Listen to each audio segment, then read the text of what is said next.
As the final moment awaits, we're back once again on the South Asian desk. Welcome, ladies and gentlemen, to PMCO South Asia, where I'm going to be your host and caster Necro. And of course, it's a pleasure to be back on the South Asia once again. But John alongside with me is going to be Fritz this time. Fritz, grand finals of the PMCO South Asia. How are you feeling? Hey, yeah, I am just super excited, man. Very excited to see these games. I've done the recent PMPLs as well, so I have some expectations from all the different teams that will be playing today. But it is going to be a fun journey. Of course, it's going to be a fun journey, considering 6 games every day, and that means only 2-day affair. 12 games in total, not a lot of time. You got to make sure that you're taking every step in the right direction. You'll have to play very, very cautiously. I mean, consistency is going to be the key. We talk about this in every other tournament. We know how important it is to get a chicken one game, but then be at least in top 5 in the next ones. You cannot just crash out in the very first circle and be like, oh, well, we got the chicken in the first one. It should be well and good. It won't be. It won't look good for you in the longer run. So all these teams will have to play consistently. Man, let's see how do they perform when it all comes down to this. Makes a lot of sense too, right? But now we need to also take a look at another factor that's going to be adding on a little bit of more pressure on these teams. Has to be the prize pool as well. So let's move on forward and take a look at the prize pool. It's going to be 20,000 USD or $20,000 on the line, from which the first spot's going to be getting 6,500. The second's getting 3,500. The third one's getting 2,000. And of course, it's going to keep on descending downwards. Yeah, I mean, even the first spot, it also guarantees you the qualification into PMSL. So that's something that these teams will be eyeing out for. So it'll be fun. It'll be a lot of fun to see which of these teams is going to come out on top. And as you pointed out, Necro, every participating team is getting a little bit of the prize pool. But why not? Why not go for the glory? Why not for the first place? Exactly. Might as well try to go for it, right? Considering you will also be getting the most amount of money on the line. I mean, $6,500. That's still a lot of money. But now we know we also need to look at the points distribution. These teams will need to take a look at the point structure, because that's something that is going to be really important in order for you to find the success. As we all know, first spot getting 10 points, the second one getting 6, the third one getting 5th, and it's going to keep on descending downwards until you take a look at that interesting factor, which is going to be each elimination is going to be 1 point. So that's something these teams will need to focus on, considering you do not really get a lot of position points. So you might as well try to focus a lot on those eliminations. So let's move on forward and take a look at the squads that are going to be participating inside this PMCO Grand Finals. We'll see quite a few common names, but there are new teams as well. So you got XI8, AST Official, Raw MN, VIKINGxSS ESPORTS. Now, Raw, I think I've seen a few players, Hero, Sanchi around there, but I do have, they also do have some new players. I think Orbit, haven't seen him around. Vikings as well, a team that we have to look out for. They've qualified over here, will be giving tough competitions to the early teams. I mean, interesting factor over here, or pretty much another good factor over here, has to be Aegon Ayed, right? A team that has been over here since a long time in the South Asian region, competing for such a long time. So they're, of course, going to be a tough factor for all the new teams to deal with. But then as we move on towards the second page, another couple of teams you do see in front of us. You've got another team, DevilX Dragon, a team that I personally would be looking forward to. Oh, all right, DevilX Dragon. We also have ISSL Noob Alliance. Do not see any familiar names over here. Undergang Slayers, Gangsta, Wadu, Chari. These names are very well known in the community. Marcelo and Urega joining the team. So it'll be interesting. A Droid 51 is, again, I think, another team that has qualified over here. So a team to watch out for. Raw Esports, man. Everyone knows Raw at this point of time. Praveen, Jiggles, Ori, Assassin, Sleepy. They just have insane synergy together. A1 NBA Esports, another new name, but I think I've seen Deathstorm was in the King of Spades squad early on, but now has joined A1 NBA Esports, so it'll be fun to see how does he lead his team. GEUD Gaming and FingerPrintsGlobal, new names all around the board.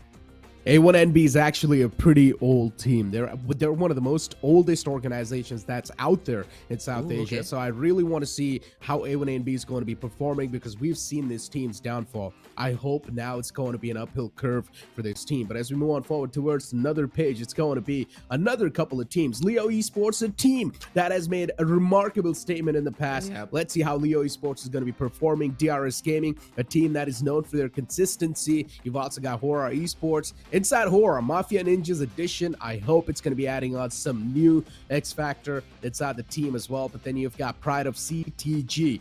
This team is a new team. Let's see how these new teams are actually going to be competing against some of the big dogs.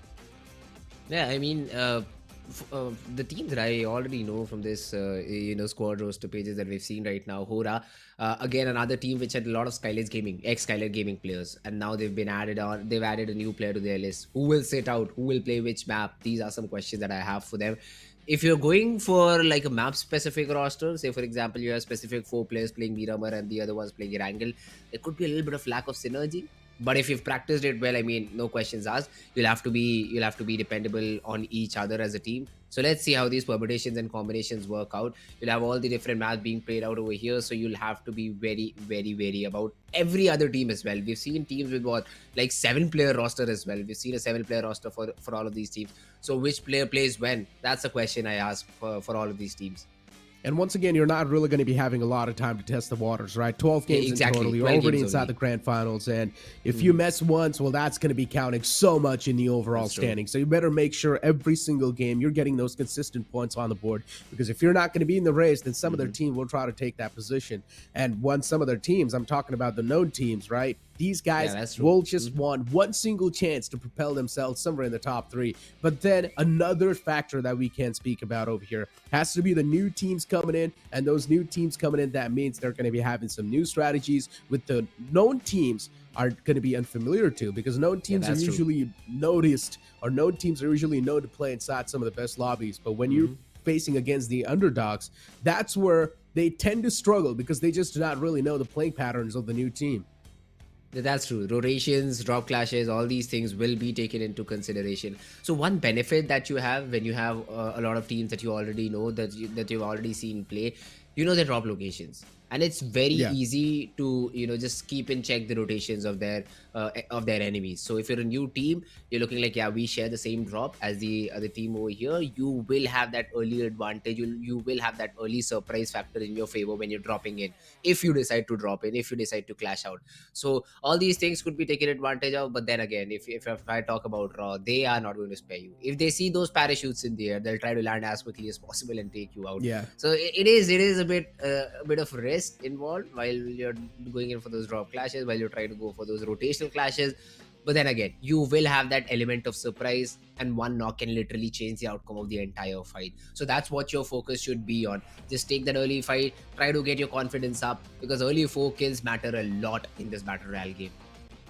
And once again, known teams are, of course, going to be having so much confidence compared to the new teams, right? New teams will have that jitters because they've never faced each other on such higher echelon of the tournament. So they're always going to be having a back thought going on. So that might just mess around with their heads, but hopefully that's not going to be the case, because the first couple of games, understandable. Maybe the first game you're trying to get rid of those jitters, but then the second game is where you need to get the game face on, because if you're going to be taking too much time, as I mentioned, only 2 days, 12 games in total, you do not really have a lot of time to mess around at all. You do not really have a lot of time to try new combinations. You need to make sure that everything needs to be on the point. But as we move on forward and take a look at the schedule off the day one, we're going to kick things off with Erangel. Second game's going to be on Miramar. Third one on Erangel. Fourth one on Sanhok. Fifth, once again, back on Miramar. And as the day ends, we're going to end it off on Erangel once again.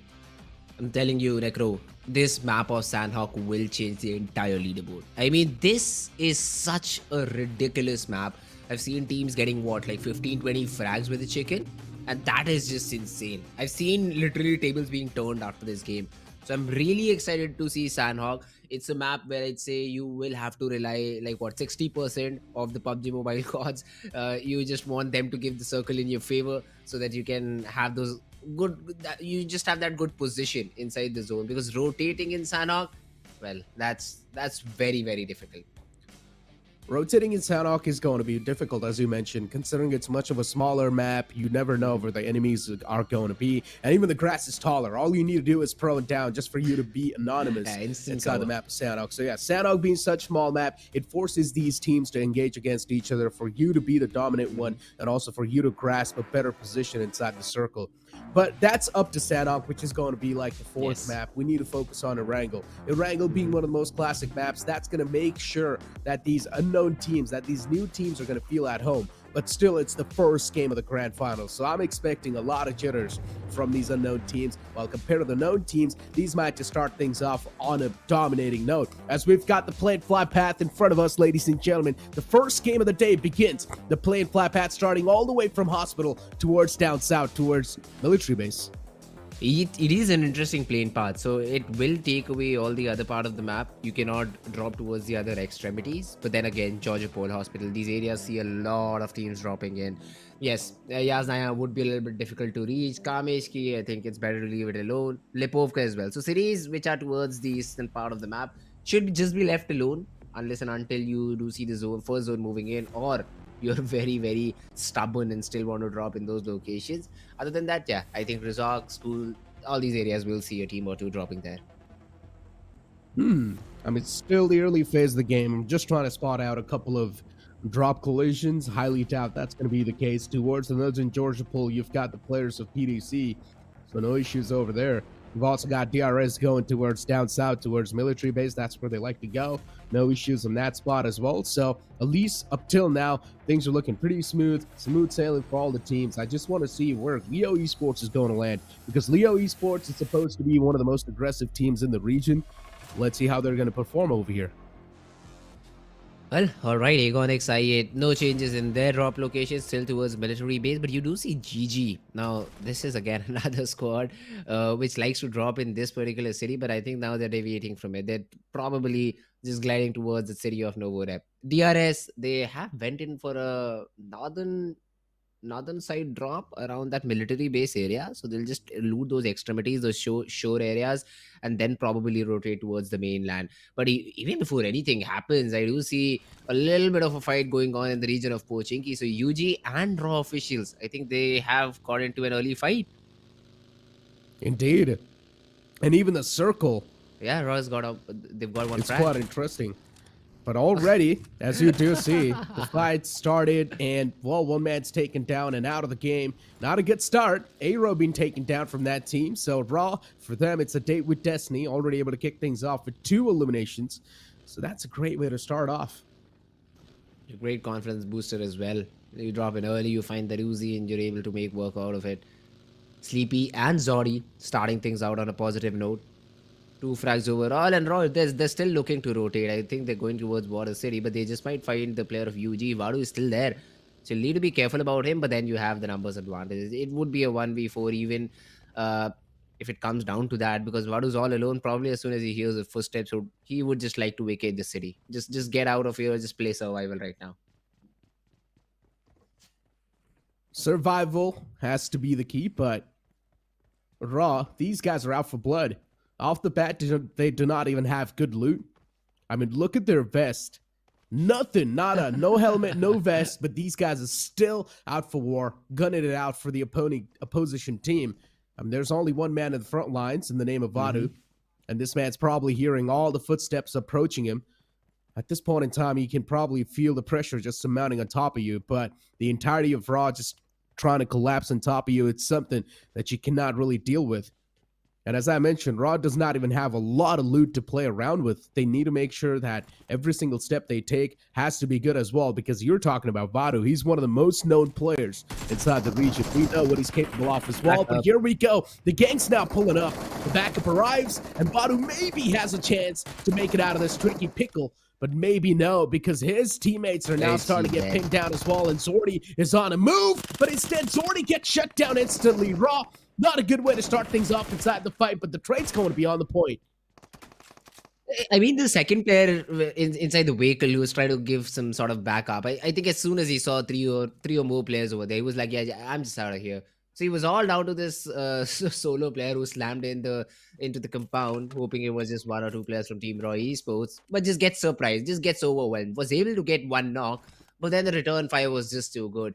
And Raw Esports, they find their 3rd elimination. Now they know that this is a different team than that they were fighting with from earlier on, so they'll have to be a little bit careful.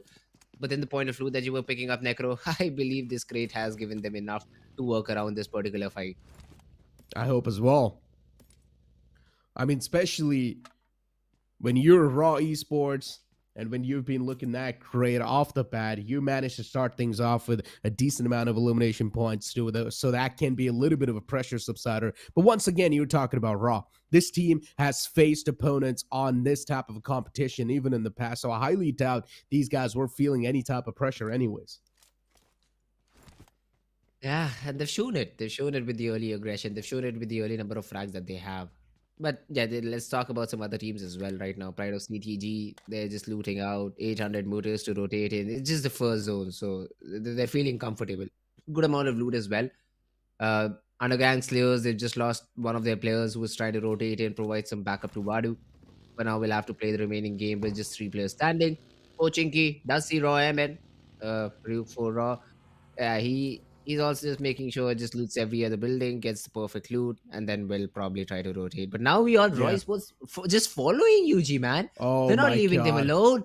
They just Yeah. want all the frags to their name, and now Chari could be the next one falling. He is. Jiggle, as if he exactly knew where he was. Chari shut down, and UG, these guys only have one last man alive in the name of Gangsta. And that too, Gangsta is making sure is not even moving an inch, not even moving a muscle. If he does, a little bit of He's footsteps, well, yeah, he's pretty much gone. He can be sniffed out by the opposition team. So Raw Esports, these guys, one thing is for sure, they now know that they are currently in the driver's seat of this entire fight.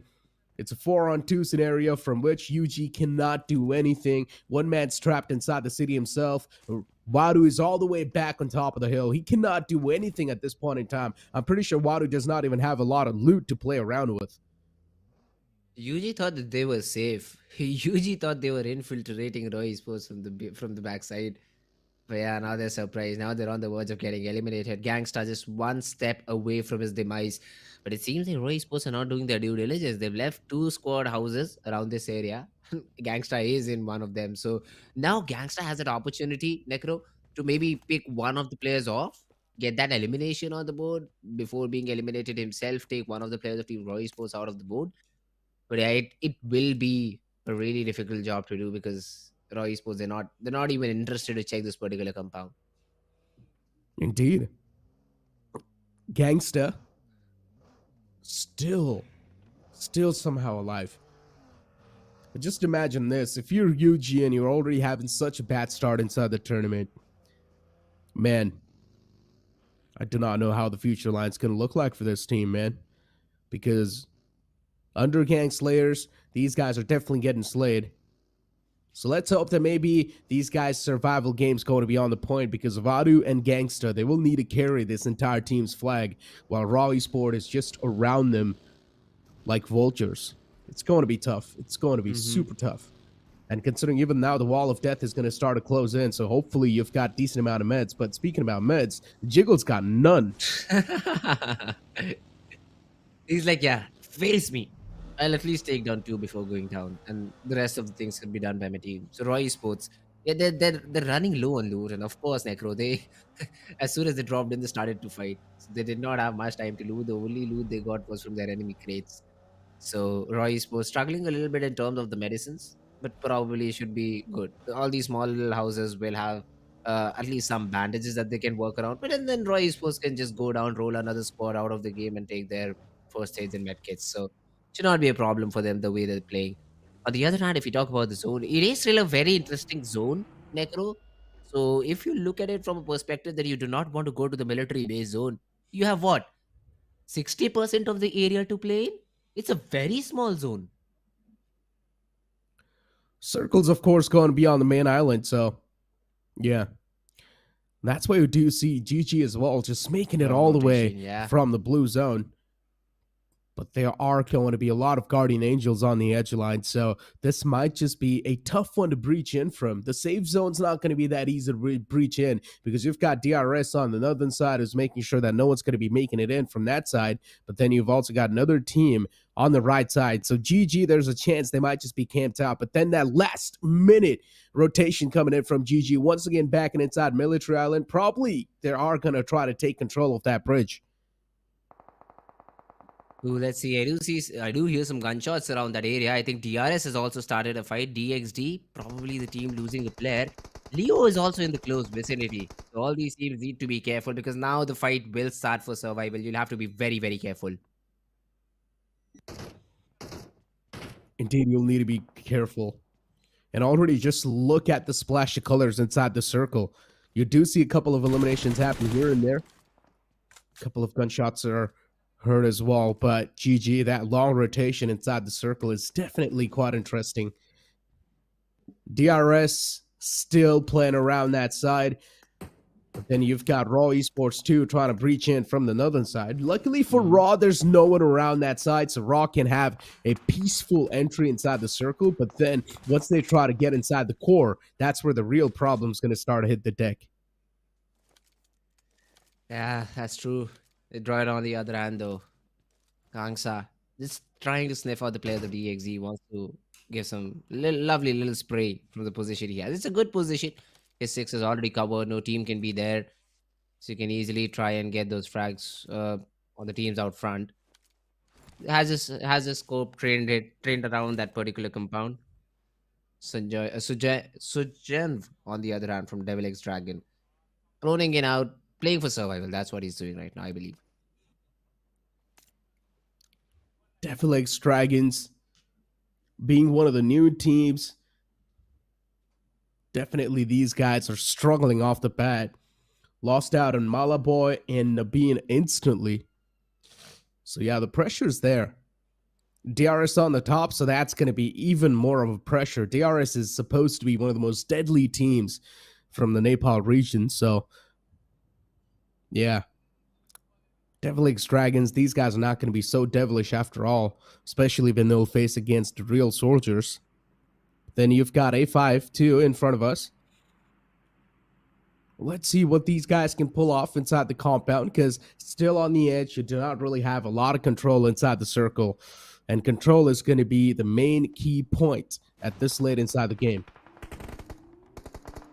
Yeah, Igorx I8 had the bridge control, and Farhad was trying to get out from harm's way. Has been sprayed out. Wait a second. Didn't we see GG rotating from the Novorep bridge, Necro? And now they're here. No. They are in a little bit of a trouble. Oh, they're backed away they have instantly. their crosshairs trained. Oh, They're they backed went away back? instantly. Yep. Oh, I mentioned this okay. as well, that they're trying to go for the bridge control. Aegon Excite. But once again, they're going to try to hold GG off on the base. So for GG to breach inside the safe zone, it's going to be a little bit tough. They are barely in the safe zone, don't get me wrong, but still to find a better control inside the circle, it's going to be next to impossible, especially when you've got Aegon Excite on the top. Shots taken with the Mini 14. One connection was found, so Crypto is being suppressed for now, but a return fire is definitely something that's going to sting that player. What can GEUD Gang do? What can they do at this point? All they can do is just try and hold things off over here and maybe wait for the right opportunity and the moment to strike, but hopefully that's not going to be burning through a lot of their time, because time is something that's essential, and currently it's running out. A minute 12 seconds on the clock before before we see the fourth zone. So GG, the best thing that they can do right now is just survive. Hope that another team comes in, they got excited, they somehow get third party, then that would be your cue to get in. In the meanwhile, Raw just continuing their elimination streak. They add another one to the tally, fifth one for them. GG though, Suki.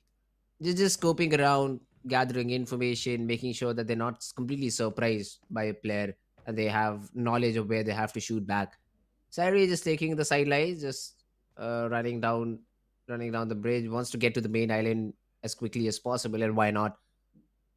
You need some area to play around. But yeah, right now this is the best spot you get. So let's see if they are able to get some knocks from this position. Because I think Usman Crypto, they're both ready.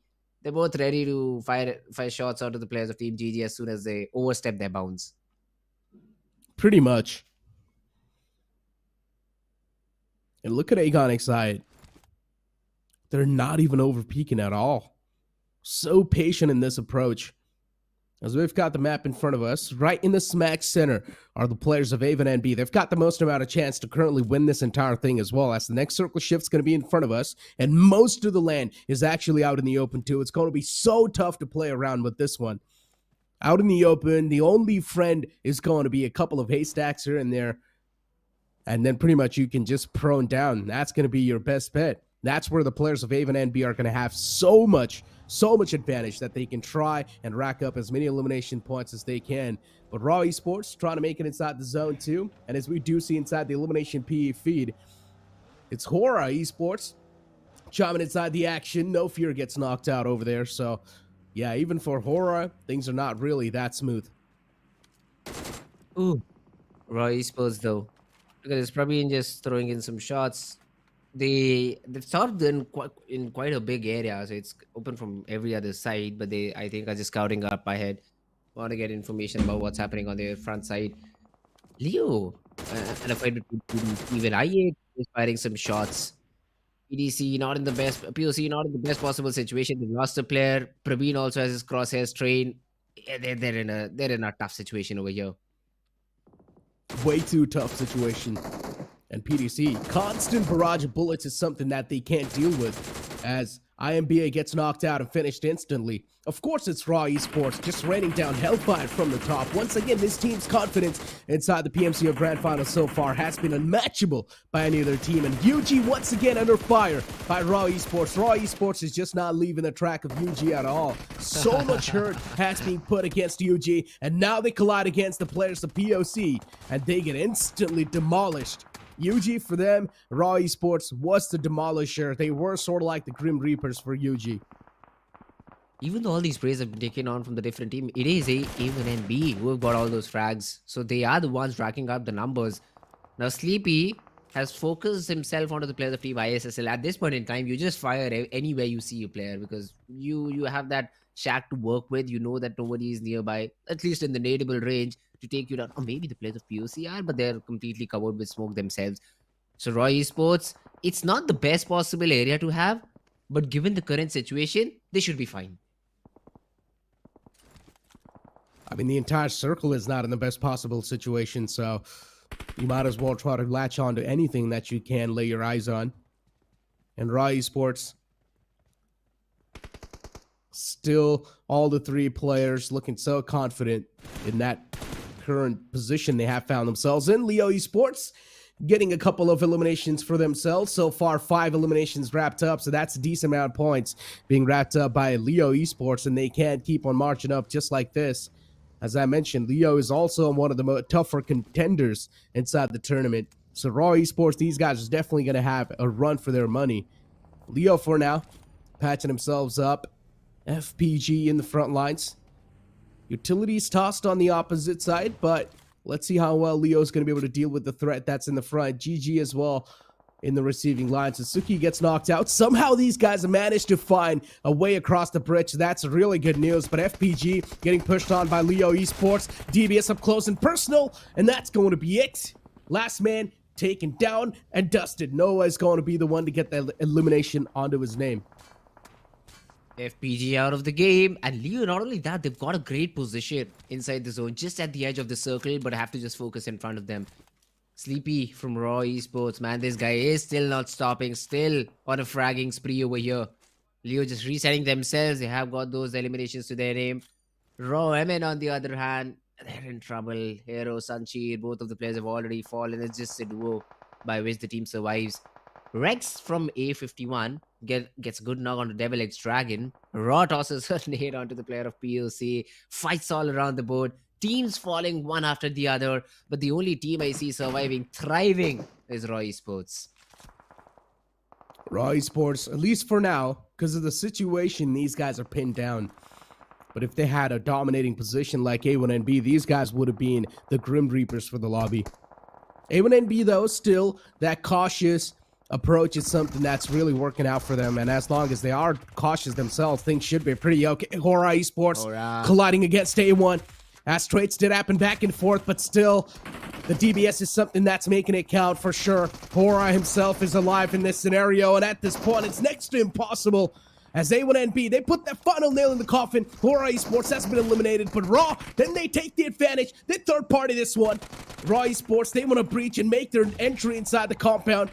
The first man, Deathstorm, is being found. A1NB, they were already too hurt, but now they need to deal with the entire freak of nature in the name of HORAA Esports. Sounds a little bit too much, and yes, it is. They almost did it though. Sleepy was taken out, 2 of the players were knocked out, but Jiggle was still surviving. Perfect third party, and Roy Esports find the perfect area, the perfect compound to attack on at the right time. They've been able to get 3 of their players inside the zone, should be fine for now. Leo on the other hand playing around the ridges, monitoring a fight with the players of team ISSL, but they have to be wary about their right hand side because they might also get shot from that particular area. Nades being thrown out, Liquid trying to find anything that he can. A little bit of damage dealt onto Jimmy, but not enough to get that knock. I mean, whenever I see these Node teams and the Node player, whenever I hear their name, I just get reminded of the greatness these guys have achieved in the past. I mean, I've been over here in the South Asian region for years and years now. Was a little bit disconnected a couple of months ago, but now that I'm once again back, it just feels great. It feels like I'm back at home once again, but as we've got the next circle probably brewing up in a couple of more seconds, ISSL in the best position they can ask themselves to be in, as A1NB was eliminated a while ago. So ROAA Esports now, they're the only team with a hard compound and a decent spot on the northern side. Now, if ROAA Esports wants, they can definitely try to be a little bit more proactive and go for that high ground control, which is going to be towards ISSL and Noob Alliance. But then, if you're trying to take a fight against ISSL, Leo will probably try to chime in and try to go for that third party. So this entire structure of this circle is sort of in a dicey scenario. VIKIngxSS as well, man. That team also has a good spot inside the zone. DRS, in the meanwhile, is fighting out against the players of TBEST, but then there's a third party too. So DRS, they'll have to be careful. They've started losing players, which is not looking good at all. I think Nova has good information about one of the teams' presence. I think ROAA Esports is the team in his crosshair. So it won't be a knock, an opportunity for a knock, but you'll still have to be really careful. Liquid making his way towards the zone has found himself a shack and nobody near it, so that's a great thing. But this is something that we know and not not the players of Team Leo. They do have Yeta out there in the backdrops, and with this ghillie suit, it'll be very, very difficult to spot around. The grasses are long, especially around the area the zone has formed. DRS on the other hand, yeah, XMPLS, only 2 players surviving. Noob Alliance. Oh, so low. Totter. Almost got taught a lesson. Lucifer in the back lines, knocked out. Noob Alliance now can definitely feel that pressure surmounting on top of him. DRS in the front is someone that's causing a lot of issues for Noob Alliance. So these guys need to be a little bit more proactive, quick on the feet, and as soon as ROAA Esports hears all that commotion going on, even ROAA, they want a little bit of fair share of this fight. They want to participate inside this third party. And look at ROAA Esports just driving their vehicles around, trying to spot out a couple of players that can be in the clotheslines. But Noob Alliance, they've got their own problems to deal with. Leo Esports in the back were definitely taking the shots, but Noob Alliance now, they've got ROAA Esports approaching them. What can Noob Alliance do? From the back, it's going to be the players of DRS. From the front, it's ROAA Esports. Nowhere to go. You're sandwiched. ISSL Noob Alliance, they need to eliminate at least one squad in order to survive. But then if ROAA Esports, if they get third-partied by Leo, then it can be a whole nother scenario. Good judgment by Zodi. He wanted to get some information, overcommitted a bit in that particular situation. Could have got knocked out from the player of Team DRS, but is rewarded with a knock onto the player of ISSL. Could be the opening thing, could be the opening moment for the players of Team ROAA Esports, but then they decide to just hit the pause button. They do not know how many players are in front of them. They do see, I think, a little bit of a commotion on the left-hand side, but then Praveen tosses a nade out, gets another knock, and that's the go sign, I believe, for ROAA Esports. They want to just pounce in upon the players of Team ISSL and take them completely down. It's all just down to the one remaining player. DRS as well have also started to lose players to the play zone. XMPL, the only one surviving. Spots out Praveen, and great shots by my man. And DRS also still not completely out. XMPL, an absolute laser beam from that guy. That far away. Nicely done. At least for now, ROAA Esports, they're going to have a couple of breaks installed in their strategy because of XMPL, the amount of damage he's been able to inflict on top. But then instantly, the last man gets taken down as well, so DRS has been eliminated from the game. But ISSL Noob Alliance now getting pounced on top by these prowlers of ROAA Esports. And they're going to shut him down instantly. Ruthless, aggressive warriors indeed. They're quite ruthless in their approach inside the fight. And ROAA once again now maybe trying to put an end to the misery of Leo Esports as well. Leo Esports is the only team that's in the closer fray. Before ROAA to deal with Leo, it's going to be a heck of a job. Now Leo's hand has been forced. They really need a knock with this nade. They had to rotate inside the zone 100 meters. They could still avoid the fight, but then we'll have to take it with the players of team VKES. So it's either VKES or the weak team of Team Roy Esports. And I say that because it's only a 3-man squad against a complete squad of Leo. So that's the only advantage they have for themselves. Noah, just try to spot anyone down before he tosses those nades out. Good utility available for Leo as well. So they can take their sweet time, but then they will have to decide very quickly, as in the next 13 seconds, this zone is going to close in. Probably is. Oh, utility tossed in, and it's going to be on the point too. Yetauta, another known player from the past. And once again, just showing off that experience with those utility precision that he showcased. First player being knocked out from Raw, and even the wall of death is now going to start to close in. Imagine the amount of time that you've got left. Not a lot. And Leo Esports, they want to be the proactive bunch, and they want to probably make the move inside the zone as quick as possible. Hate Dummy gets knocked out though. So for Leo, getting this fallen man back up on the feet has to be the main priority, and that's what Leo's probably trying to do. The buggies are out, but the players of Team Aegon XI8 have trained their crosses in that spot. The random spam could also take him down, but somehow they're able to take Haidami up. Although in the backline, Zetauta falls. And it is the player of Team Roy Esports who comes in for vengeance. Gets that free frag, gets the job done, brings the players of Team Leo to 3. Raw MN on the other hand, look at this. They're just waiting out the fight. It's just a meter that he has to get inside the zone. Has the perfect cover as well. Just needs to survive for as long as possible. VKES will be a team that he has to fear. Nova also falls by Aegon XI8, says use it amp. Good spray for him. Aegon XI8 just have the supreme spot inside the zone. A compound to their name with an open roof. It's just a firing range for him. VKES overcommitted a bit over there, and great cover from Jiggle. It's a 2v3 now. Yeah, Vikings. Definitely the instincts now starting to kick in. Raw Esports. Oh, the utility was placed on point, and also the cook was on the time. So Vikings, a fair chance for them to fight back inside the scenario, but still from the back, it's going to be Leo Esports pouring in that lead. It's going to be tough to out-survive this entire situation. It's going to be tough to even outplay the opponents as well. And of course, trying to be a little bit of sneaky man around the corner. It's going to be tough to pull off anything, as I mentioned. So for Vikings, the only thing that they can try to do is maybe try and be a little bit more proactive, but still D9 almost got eliminated, but a good cover fire, a good team play coming in from Vikings. A couple of knocks from D9 and then that nade from Ayman. Somehow Vikings survived. This was their very first fight, bear in mind. But they have been able to win it out, and Vikings still in the game. Leo, in all of the commotion, has been able to get that reset. So they did lose a player, but there were a couple of knocks on the ground as well. But all of the players are on their feet and now looking forward to creep their way inside the zone. In the meanwhile, the other teams have also slowly and steadily crept their way up. Jimenez says he's trying to spot anyone down. Crypto tosses a nade, gets a knock. Aegon XI8 again looking really good.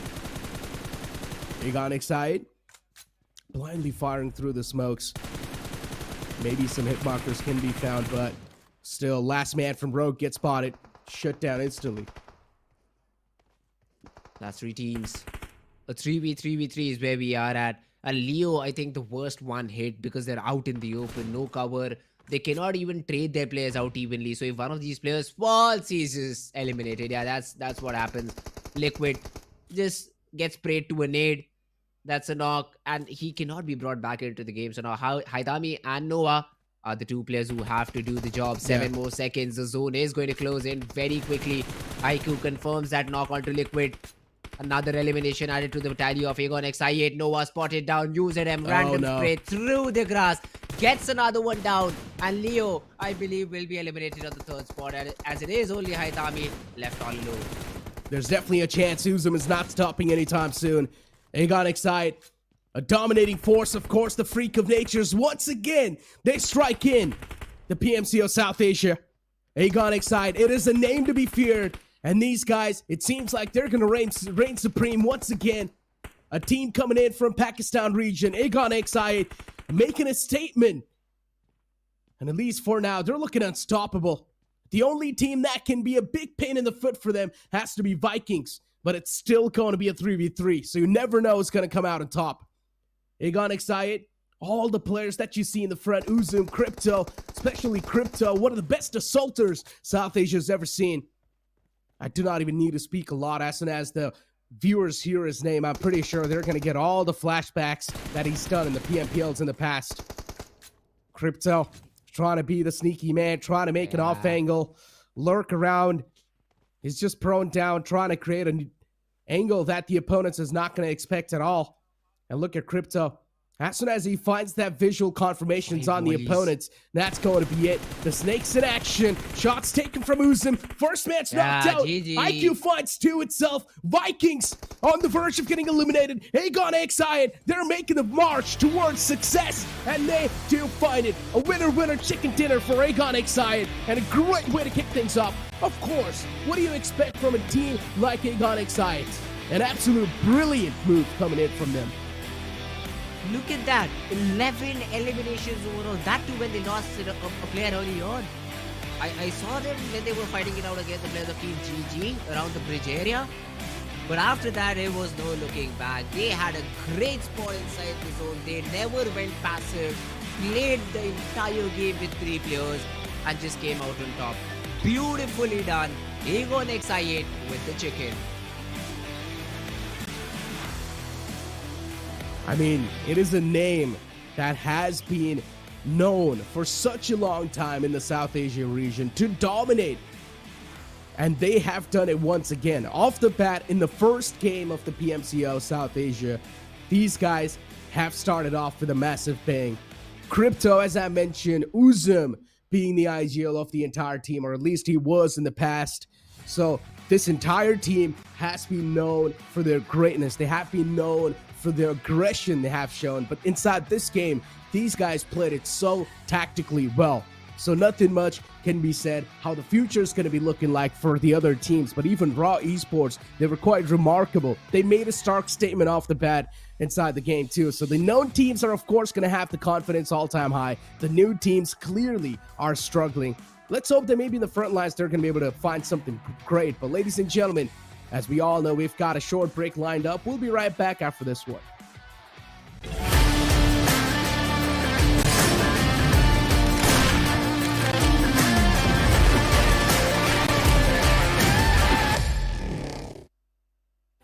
Frozen Kingdom updates. Residents of Erangel, are you having a great time at the Frost Festival? In this season of miracles, come and see what new surprises await in the Frozen Kingdom. Flying reindeer.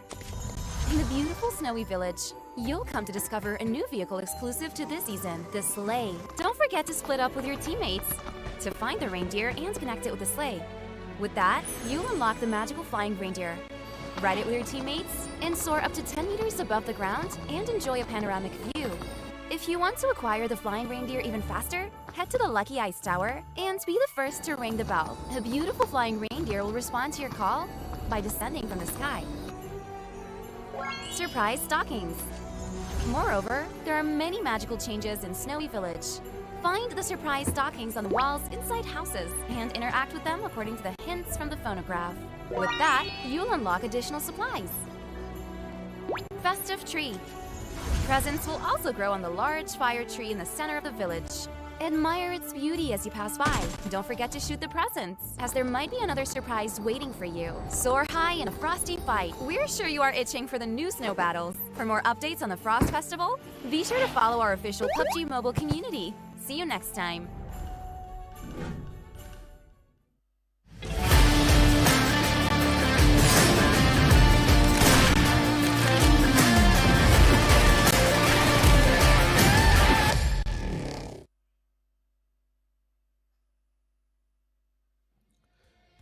Welcome back, gamers, after that short break. And yes, the first game was quite astonishing. I mean, off the bat, I genuinely thought that RAW Esports, with how dominating they were looking inside the game, I thought they can probably be the winners. But then later on, you saw A1NB in a pretty solid spot inside the late game. But unfortunately, they got pounced on top. It was like a third-party scenario being built by the side of RAW Esports. So A1NB got eliminated there too. So many surprising moments, just erupted in front of us, so it was really tough to say anything. But then in the end, ENG just came in out of nowhere and just outshined the entire competition. But now it's time for us to look at the MVP of the previous game and find out who was that individual player who managed to rack up the most amount of elimination points and the damage. It's going to be Uzum from ENG, of course, the man, the myth, the legend, shining in once again.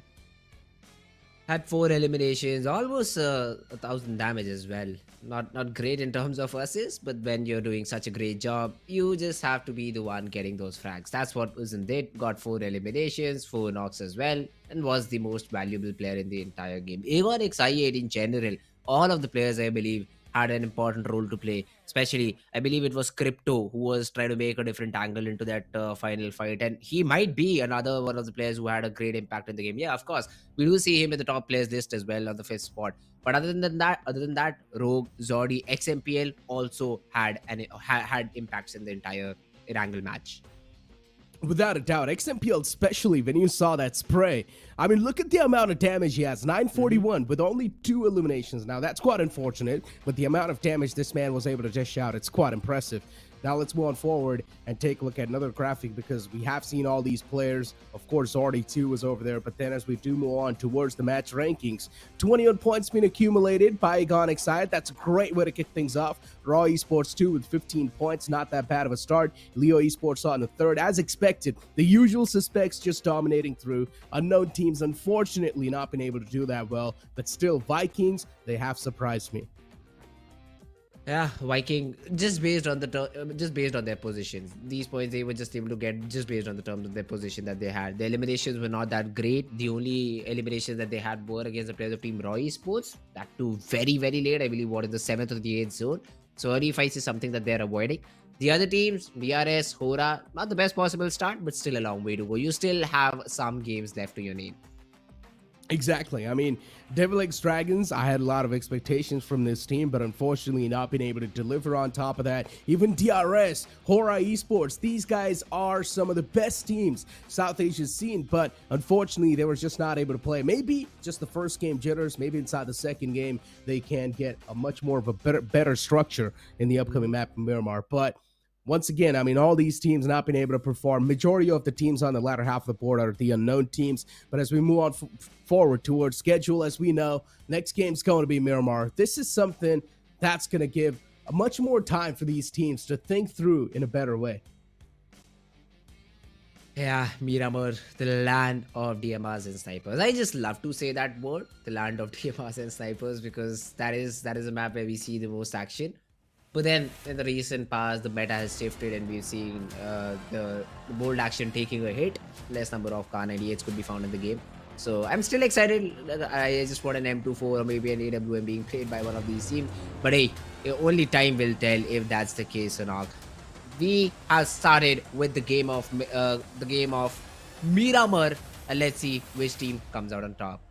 Here we go, ladies and gentlemen. The second game of the day begins as the plane flap hat starts all the way from the northern side towards Montenegro and El Pozo. This is quite an interesting plane flap path. As I mentioned, starting from the northern side, it's a complete one-sided plane flap path. If the teams do want to move in towards Los Leones, then it's going to be a hell of a stretch. So they will need to try and drop towards the vehicles or maybe some temporary secondary drop locations if they've got those aligned. I want to see where ENG is going to drop.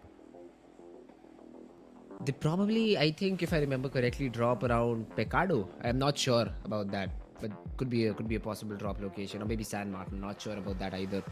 But yeah, these teams will have their different drop locations dropping in. I do see FPG with another squad. Probably it's Raw. Is it? Not sure about that, but yeah, let's see. We might see an early drop clash around El Pozo. The other teams have also slowly and steadily drifted apart. Creative Fields being taken down by HORAA Esports. So giving them time over here. ENG still looking forward towards, I believe, the flight path suggests Los Leones, but would be a long drop.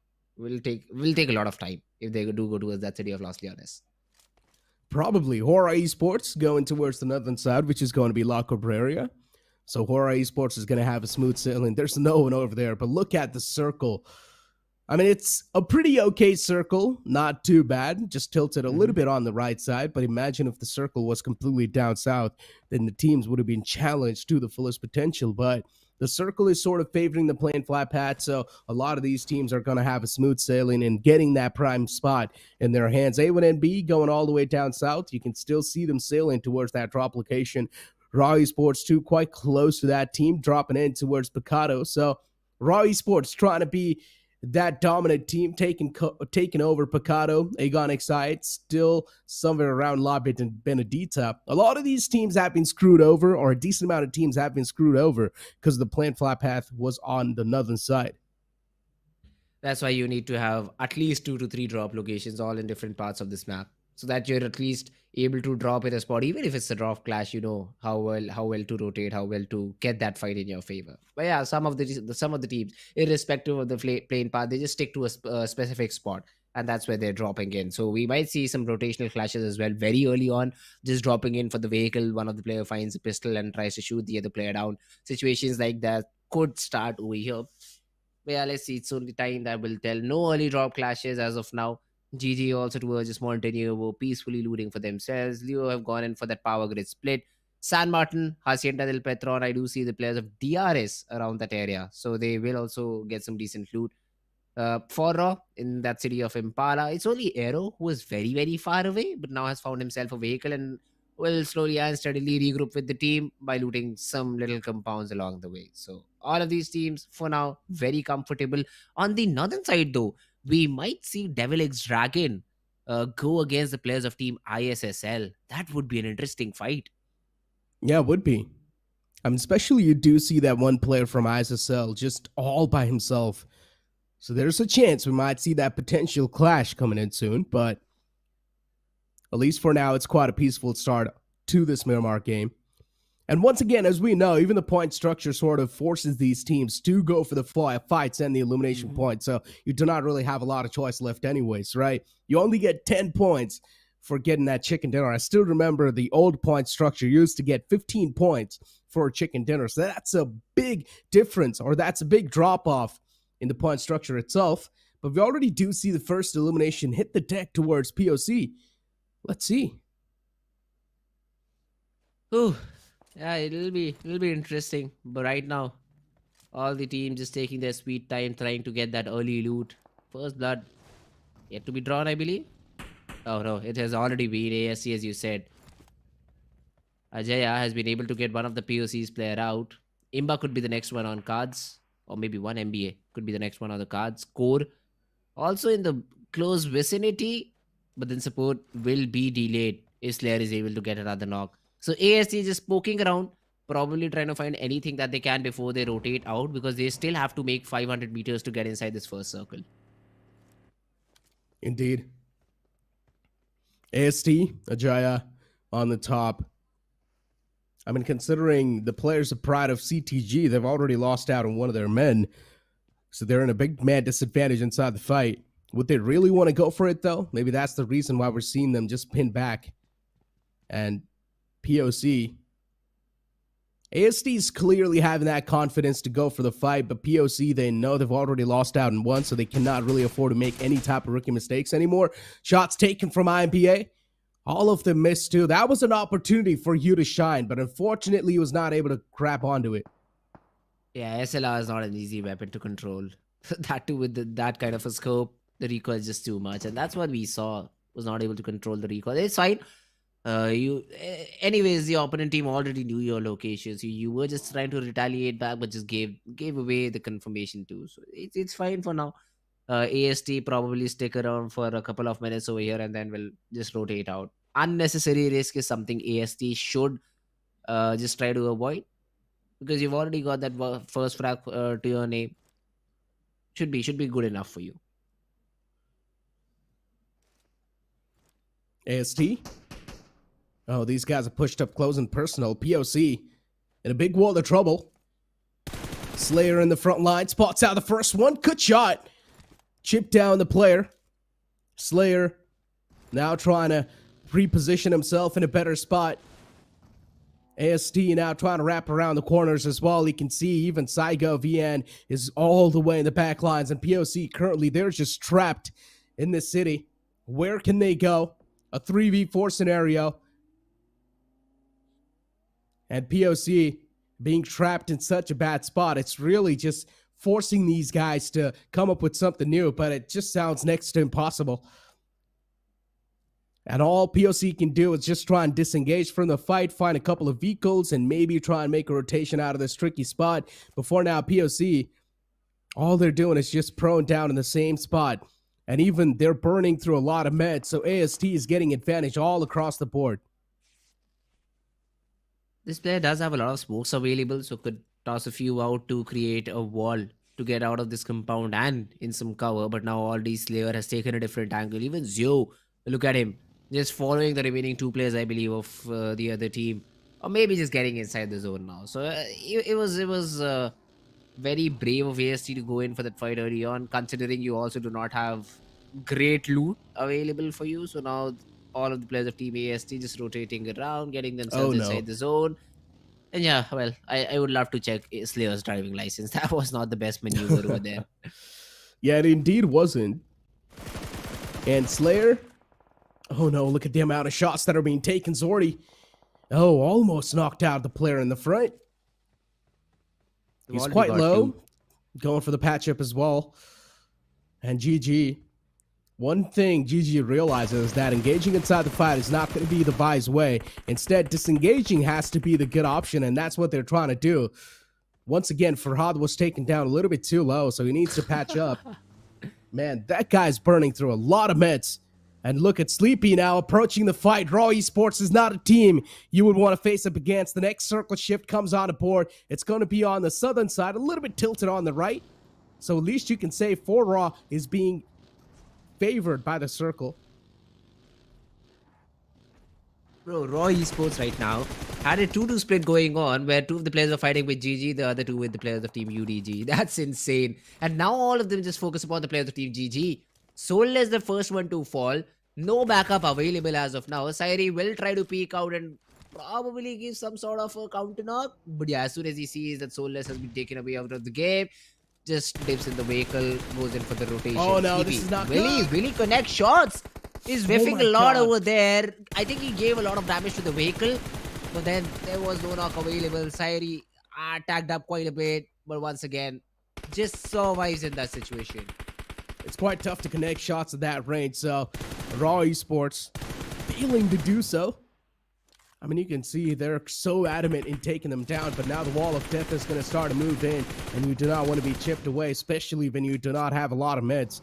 Inventory management is something these players really do focus on, and while doing so, they just take less amount of meds on the back. You can only see 3 to 2 first aids being wrapped up by one single guy, and a decent amount of boosters to back themselves up. So once again, just prioritizing the utilities more. Yeah, but right now survival is of the essence. They will find a different rotational, what should I say, path to get inside the zone, but they will have to be wary about the other teams towards the edge. So GG in a new territory over here with just 3 players will have to be really careful. They do see another vehicle down on the ground, probably with a loot crate, so expecting players nearby. ENG though, no fights till now, no players spotted till now. Just happy, just content, peaceful. But as soon as I say that, I think Leo Aidami has been spotted down. Shots, spray, Falak connected a headshot on the very last bullet. But yeah, the player will survive and get back to his team. Yeah, Leo Esports, all the 4 player in that same compound. Looking safe and sound. Nova. Oh, a little pixel spotted. Still just going for the pre-fires around that corner. ENG, a team that has mastered all the aspects of the playstyle. They can be pretty passive. They can be pretty tactical. And also they can be aggressive if needed so. So it's best not to provoke these guys. And considering Leo Esports, these guys have found themselves a cozy home. I highly doubt they're going to be leaving that anytime soon inside a decent spot in the circle too. So Leo does not really need to do anything. But if they're going to keep on burning through meds like that, then it's a big point of concern. Crypto, shots taken against Nova. Nova was chipped up a little bit. So ENG, once again, this point in time inside the stage, all they're trying to do is burn through the opponent meds. Oof. Falak right now taking a few shots onto his vehicle. decides to drop off, just get that reset and then get inside the zone. Has some cover from his teammates as well, so not a lot of concern. But yeah, the play zone slowly and steadily closing in. Also, the airdrop in front of him. Maybe just go explore, Falab, if you have enough time. ENG could get their hands on a different and a very powerful weapon. But yeah, right, they're just focusing on the zone. Crypto seems just wants to have some information about his surroundings before he finally parks his car around that compound. Kancha, though, from very far away with the Mini 14 has been able to get a knock onto the player of Team A1NB. They need to be careful. The revival should be there without any trouble. But ENG probably in a close range fight with the players of Team Leo, because I do see a few runovers coming in. Oh, Sujan still outside of that warehouse. Sujan's got no clue that the one man is in the front. Finds the opening knock, and that should be more than enough to open up the fray as well. DRS Dragon. Hopefully they're not going to overstep inside the scenario.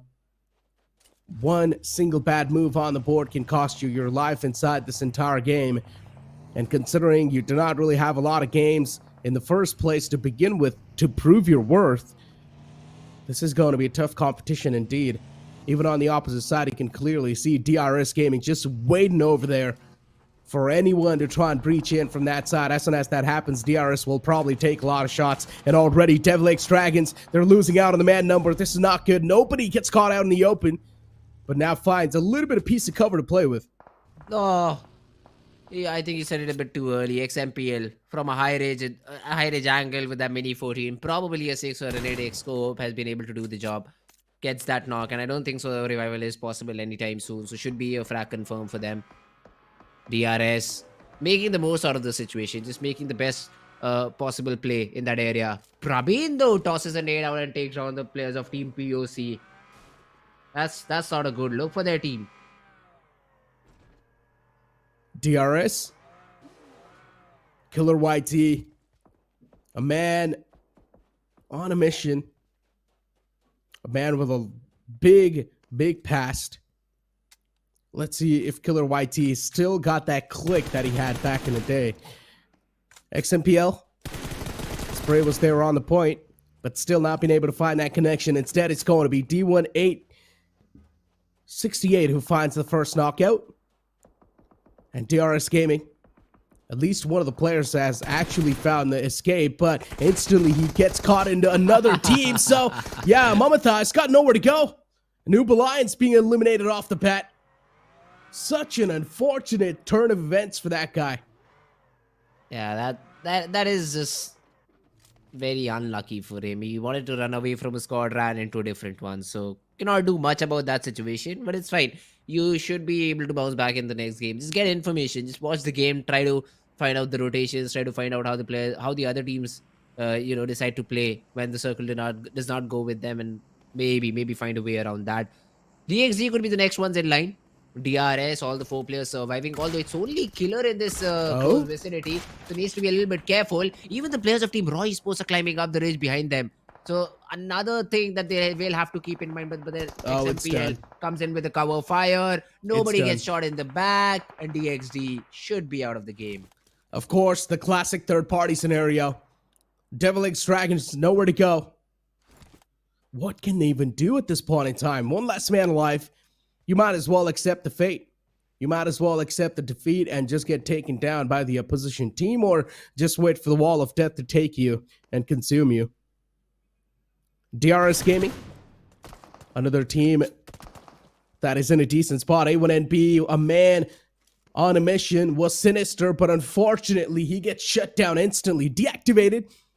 There's a chance he might be dismantled too soon if he's not able to back into the safety lines of his team. So Sinister, that's what he's trying to do as well. A couple of smoke grenades being tossed in the front. So Sinister's going to be backing away in the cover. And Sinister is the key player for A1NB. He's one of the most experienced players that the Bangladesh region has to offer currently inside this tournament. So Sinister needs to be alive for A1NB to be a little bit more in a better spot. FPG on the top. I like that position. You've got so much information to play with. Let's hope that they're going to use that information in a better way. Ooh, DRS though, they've also started to lose some players.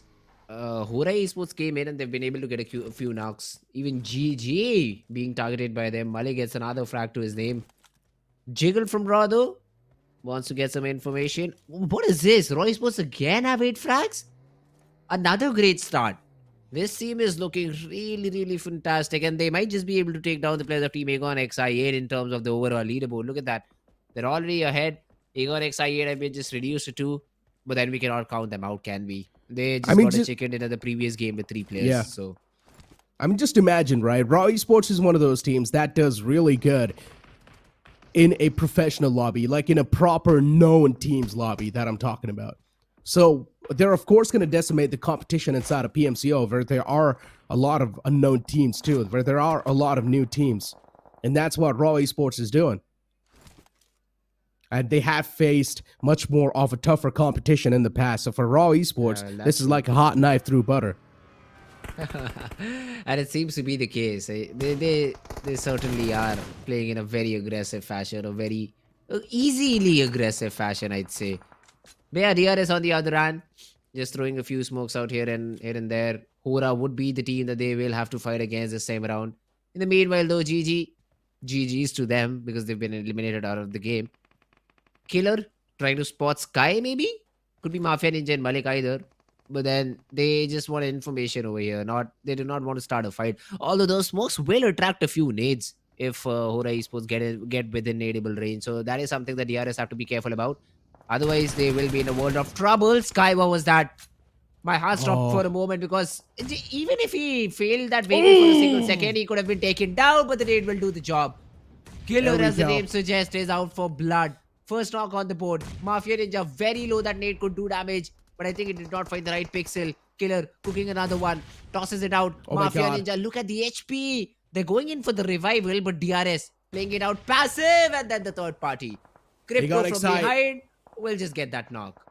Aegon XI from the sidelines. They take a dig against the players of DRS. And HORAA Esports now trying to make some moves on the board. The nade was quite good.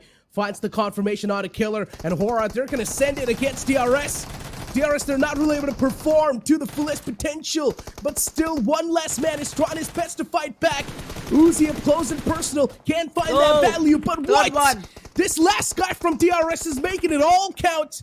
And he's making sure that DRS is not going to take an exit that easily from this tournament or from this game. But eventually, the third party from Raw hits them hard. That's insane. That is insane because Raw, even though they did a lot of damage, were just able to secure 2. DRS, a really nice attempt from the last player. Got a triple knock, but then still was not able to survive for long. But now Raw, they are against the players of Team Aegon XI8 at the same time. The 2 players, they just push in Eliminator squad. The other 2 players are fighting against a completely different team. Yeah, well, that's Raw Esports for you. Raw Esports, Praveen going for the patch up. And considering they've got all the 4 players alive too. Oh, Fritz, we might just have a nuclear game in front of us. Oh, for sure. 20 plus frags is what I want. Yeah, probably. 10 eliminations wrapped up already. And you've still got 20, or you've still got a decent amount of more players inside the lobby. 9 teams in total, including Raw itself. Look at that! But Liquid knocked out. A beautiful prone spray. Oh, Sleepy. Indeed, just sleeping on the crowd, going for the laser beams against the opponents. Leo, what can they even do in this scenario? The main priority has to be rotating inside the safe zone, and that's what they prioritize. Liquid should be confirmed soon, either by the wall of death or by the ticking time. Yeah, that would be the 11th. They're still looking for more. Look at the other players of FPG. Cornered down behind just 1 vehicle. I think VIKIngxSS could be the team taking them down. Yeah, one of the knocks has been secured by them. But then Jiggle throwing in some random shots through the smoke, hoping to find Liquid. But that knock gets confirmed by a different team, A51 Rex. This is the third party. So if you do not confirm your knocks, that's what happens. Someone else does. Kancha though from A51 has a very different spot, a different angle inside the zone. Aegon XI8, only 2 players as we talked about it earlier, Crypto and UZM, will now probably face the whole team of Raw Esports because both of them have to move inside the zone. And if we do not draw lines parallelly, they will collide. Did I just see that correctly? One of the players just fell to his own death. Yeah, you might just be right. FPG. Yeah, FPG. Well, tough affairs inside this game, huh? ENG holding a decent rich to begin with. And considering they're also having their eyes just locked on different directions inside this map, HORAA Esports still barely on the edge. You might as well try to play on the edge inside this late of a game, especially when the circle's out in the open. You will probably try to play around the edges too. ENG engage inside a fight. Vikings going to be the one to knock on the doors this time. Maybe ENG are probably not going to be the winners of this game, but Uzum is still alive in the back lines. Utility being tossed to the front. A beautiful connection. A-Man knocked out. Uzum, I highly doubt the rain's going to be stopping anytime soon. He's probably going to try to rain down death and destruction against Vikings. But a return nade being tossed from Vikings, and that's it. D9's going to be the one to find that closure against ENG. But they've done damage, right? They've taken down one of the players entirely out of the game. There was a knock, but the revival should be there. So ENG not going out empty-handed. They got 2 eliminations. Ended on the 9th spot, so probably 1 more point from that position. Where 23 is where they'll tally will stop. Kiva now tossing a nade, finds it onto Aero, FPG. They are in a fight with the players of Team 4RAW, but 4RAW might have that numbers advantage. Nova X from behind, Leo Esports. They try to fight it against the players of Team RAW. Esports wasn't a wise decision, as you only had 2 of your players surviving. FPG also bite the dust as 4RAW. Sanchir gets the perfect flank. And a lot of teams being eliminated in this 6th zone. Yeah. Sanchir still eyeing out the player in the front. Hitman's just in that little shag. A1NB down to that final glimmer of hope. And even he can't do much. Especially when your position's known and you're trapped inside a little compartment. Vikings, 3 players, standing tall. But the opposition is going to be even stronger. It's a 4v3 scenario against HORAA Esports, potentially brewing up. But let's see how Vikings going to deal with this threat. Considering HORAA Esports, they have been melting through teams without any issues. So Vikings, for them, this is going to be a tough fight. A1NB, Hitman being the last player. He's going to be on the hit list for a lot of these teams. For now, he's inside the zone and has the shot. And nobody within the nadeable range. So he should be fine for a couple of minutes over here. Rams, on the other hand, from Adroid 51, throwing a few shots with the Mini 14, trying to get that knock. Wasn't lucky enough. Kancha from up above. Even Adroid 51, this team has a great spot inside the zone, Necro. Except for HORAA Esports, I do not think any other team has a chance. But that too, HORAA will also have to be really, really careful. They are on the edge of the zone. They should be spotted down by the players of Team A51. And then the third-party element is also something that they will have to take care about. Yetauta, the lone survivor from Leo Esports, has to play for his life, has to play for as many survival points as possible. And probably get in a third party because I think HORAA Esports is really close by. Oh, look at this spot. The best spot currently this entire circle has to offer. Of course, yeah. And A51 has got the control of it. From the top, just raining down bullets, hellfire, as you can say. And Vikings on the receiving lines, the only cover they can try to create for themselves out of the smokes. And that's where they're tossing out before HORAA 2 getting spotted. Mini 14, the clicks are there, but the connection isn't. And Kansa is definitely missing on so many shots. For HORAA, even they are pretty much in the full force, but A51 should have the most amount of advantage inside this entire scenario. Good shots. Couldn't even spot that guy myself, but Kancha being able to spot him out. Nicely done.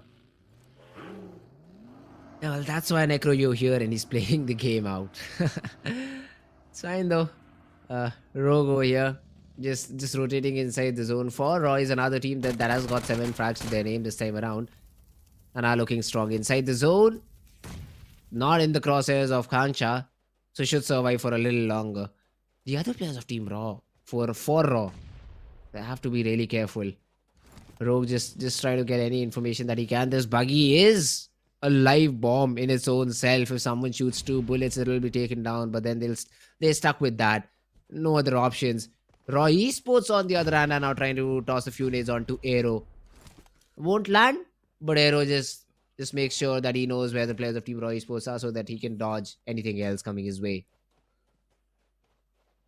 For all the teams that have been eliminated so far, and for all the teams that were not able to do good in the previous game and this game too, man, it's going to be tough pill to swallow, but they've only got 10 more games left. For now, Raw Esports, the ruthless, aggressive Warriors. It doesn't seem like for them, the aggression's going to be stopping anytime soon. And indeed, they're just showcasing some raw aggression on the board. A51 in a fight against HORAA. This can be a fight of the century, or also a fight for the good position inside the circle. The utility is being tossed on the point. Concha chipped up a little bit. It's not something that's going to affect Concha a lot. But considering the repositionings on the point too, so let's hope that maybe the upcoming nade that's going to sail in from HORAA can actually find the opening they're looking for. If this opening's not found, then HORAA is going to have a pathway filled with a lot of struggles. So A51 needs to be eliminated in order for HORAA to have the best spot they can ask for. But I like the fact that Concha is now starting to fall back. He's playing a little bit more passive, instead prioritizing his life. Chari, did he see Chari or not? That's the question. But it does not matter. He just gets run upon by Rogue. They identify that he is all alone in this particular spot, and HORAA just went for it. They get that frag to their name, and Rogue will just get out of there unharmed. Not entirely, but yeah, if you're not knocked out, you can always reset. So yeah, completely unharmed. Chari, though, has been able to make his way towards the remaining players of Team A51. The backup was late for the earlier player, but now you have to be there for RMS. The push is there from Chari. The shotgun around the corner. S12K not connecting shots. It was just some fire, but now it does. Now it does. And even another player of A51 got knocked out by a third team. Outside was trying to run in to provide some sort of support. So Chari, with the perfect timing, with the perfect knocks, has been able to get some good frag to his name. The shotgun blow to the face. S12K, of course, doing its job in the close range. But then even Raw Esports getting up close and personal against A51 and just doing some light work against the opponents. Raw Esports, so proactive in getting that good control inside their hands.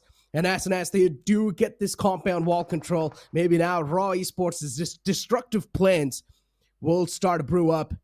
Raw Esports against HORAA. Let's see how well these guys are going to do. They've got pretty much the same name. So Raw Esports, they're here to make sure that the opponents aren't going to be proven unparalleled. The opening's being found from the side of HORAA. So that's an early advantage being taken over. But then a receiving knock coming in against the players of HORAA. So that's not going to be good news at all. And HORAA, they've only got 2 players to play with. Considering even the wall of death is now going to start to move up. What can the last man do? It's a 1v4 scenario. The last man from HORAA's got so much pressure. Even the wall of death is forcing him to leave this comfort zone. Zordy gets knocked out. That's a good way to kick things off inside the fight, but still you've got too many players to deal with. 5 more seconds for the revive. Does it even get in? Because I don't think so HORAA has enough time to get that medkit in before running down. So I think Jiggle knows it. The drop comes in. What? HORAA, which is 10 HP, gets another knock. Ryuk has been able to get down, but then the zone gets HORAA, and Ryuk does not have a lot of HP left to his name. It's a 1v2 now. But do they know Ryuk is in such close proximity? Done. The first shot misses. The random spray misses. HORAA just has a shotgun. Won't be able to get the job done. It was not clean at all, but it was enough to get that chicken dinner for the players of Team Raw Esports. Great job done by them. I guess what, 17 eliminations? 16 eliminations overall. 26 points. Monstrous game from Raw Esports. A humongous game indeed. Raw Esports proving what they stand for. Just showing that ruthless aggression inside the lobby. 2,777 damage to almost getting that 3K marker too. And now in the overall standings, these guys have taken that first spot already. Ruthless, aggressive Warriors. If they keep moving on with the same pace, the other teams are going to have a heck of a job to catch up against Raw. And Raw, they're here to make that clear statement on day one itself. They're here to make that big difference in the overall standings. But for the other teams, it's a wake-up call as well, because 2 games are already done. You've only got 10 more games in your hand, and you got to make it all count. And today, you've only got 4 more games to make that stark statement. Raw Esports, indeed, doing good in all the factions. But ladies and gentlemen, as you all know, soon enough, it's time for us to toss to a short break. You guys do not go anywhere. We will be right back.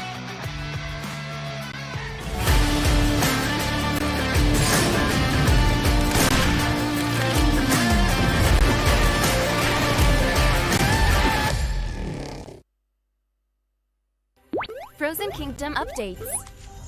Residents of Erangel, are you having a great time at the Frost Festival? In this season of miracles, come and see what new surprises await in the Frozen Kingdom. Flying reindeer.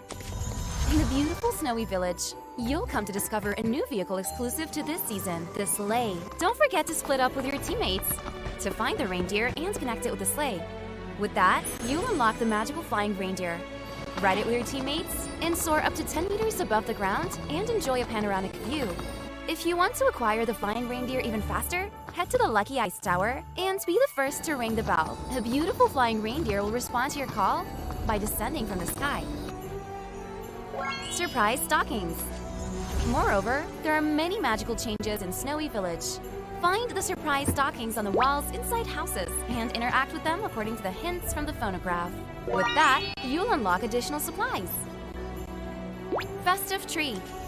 Presents will also grow on the large fire tree in the center of the village. Admire its beauty as you pass by. Don't forget to shoot the presents, as there might be another surprise waiting for you. Soar high in a frosty fight. We're sure you are itching for the new snow battles. For more updates on the Frost Festival, be sure to follow our official PUBG Mobile community. See you next time.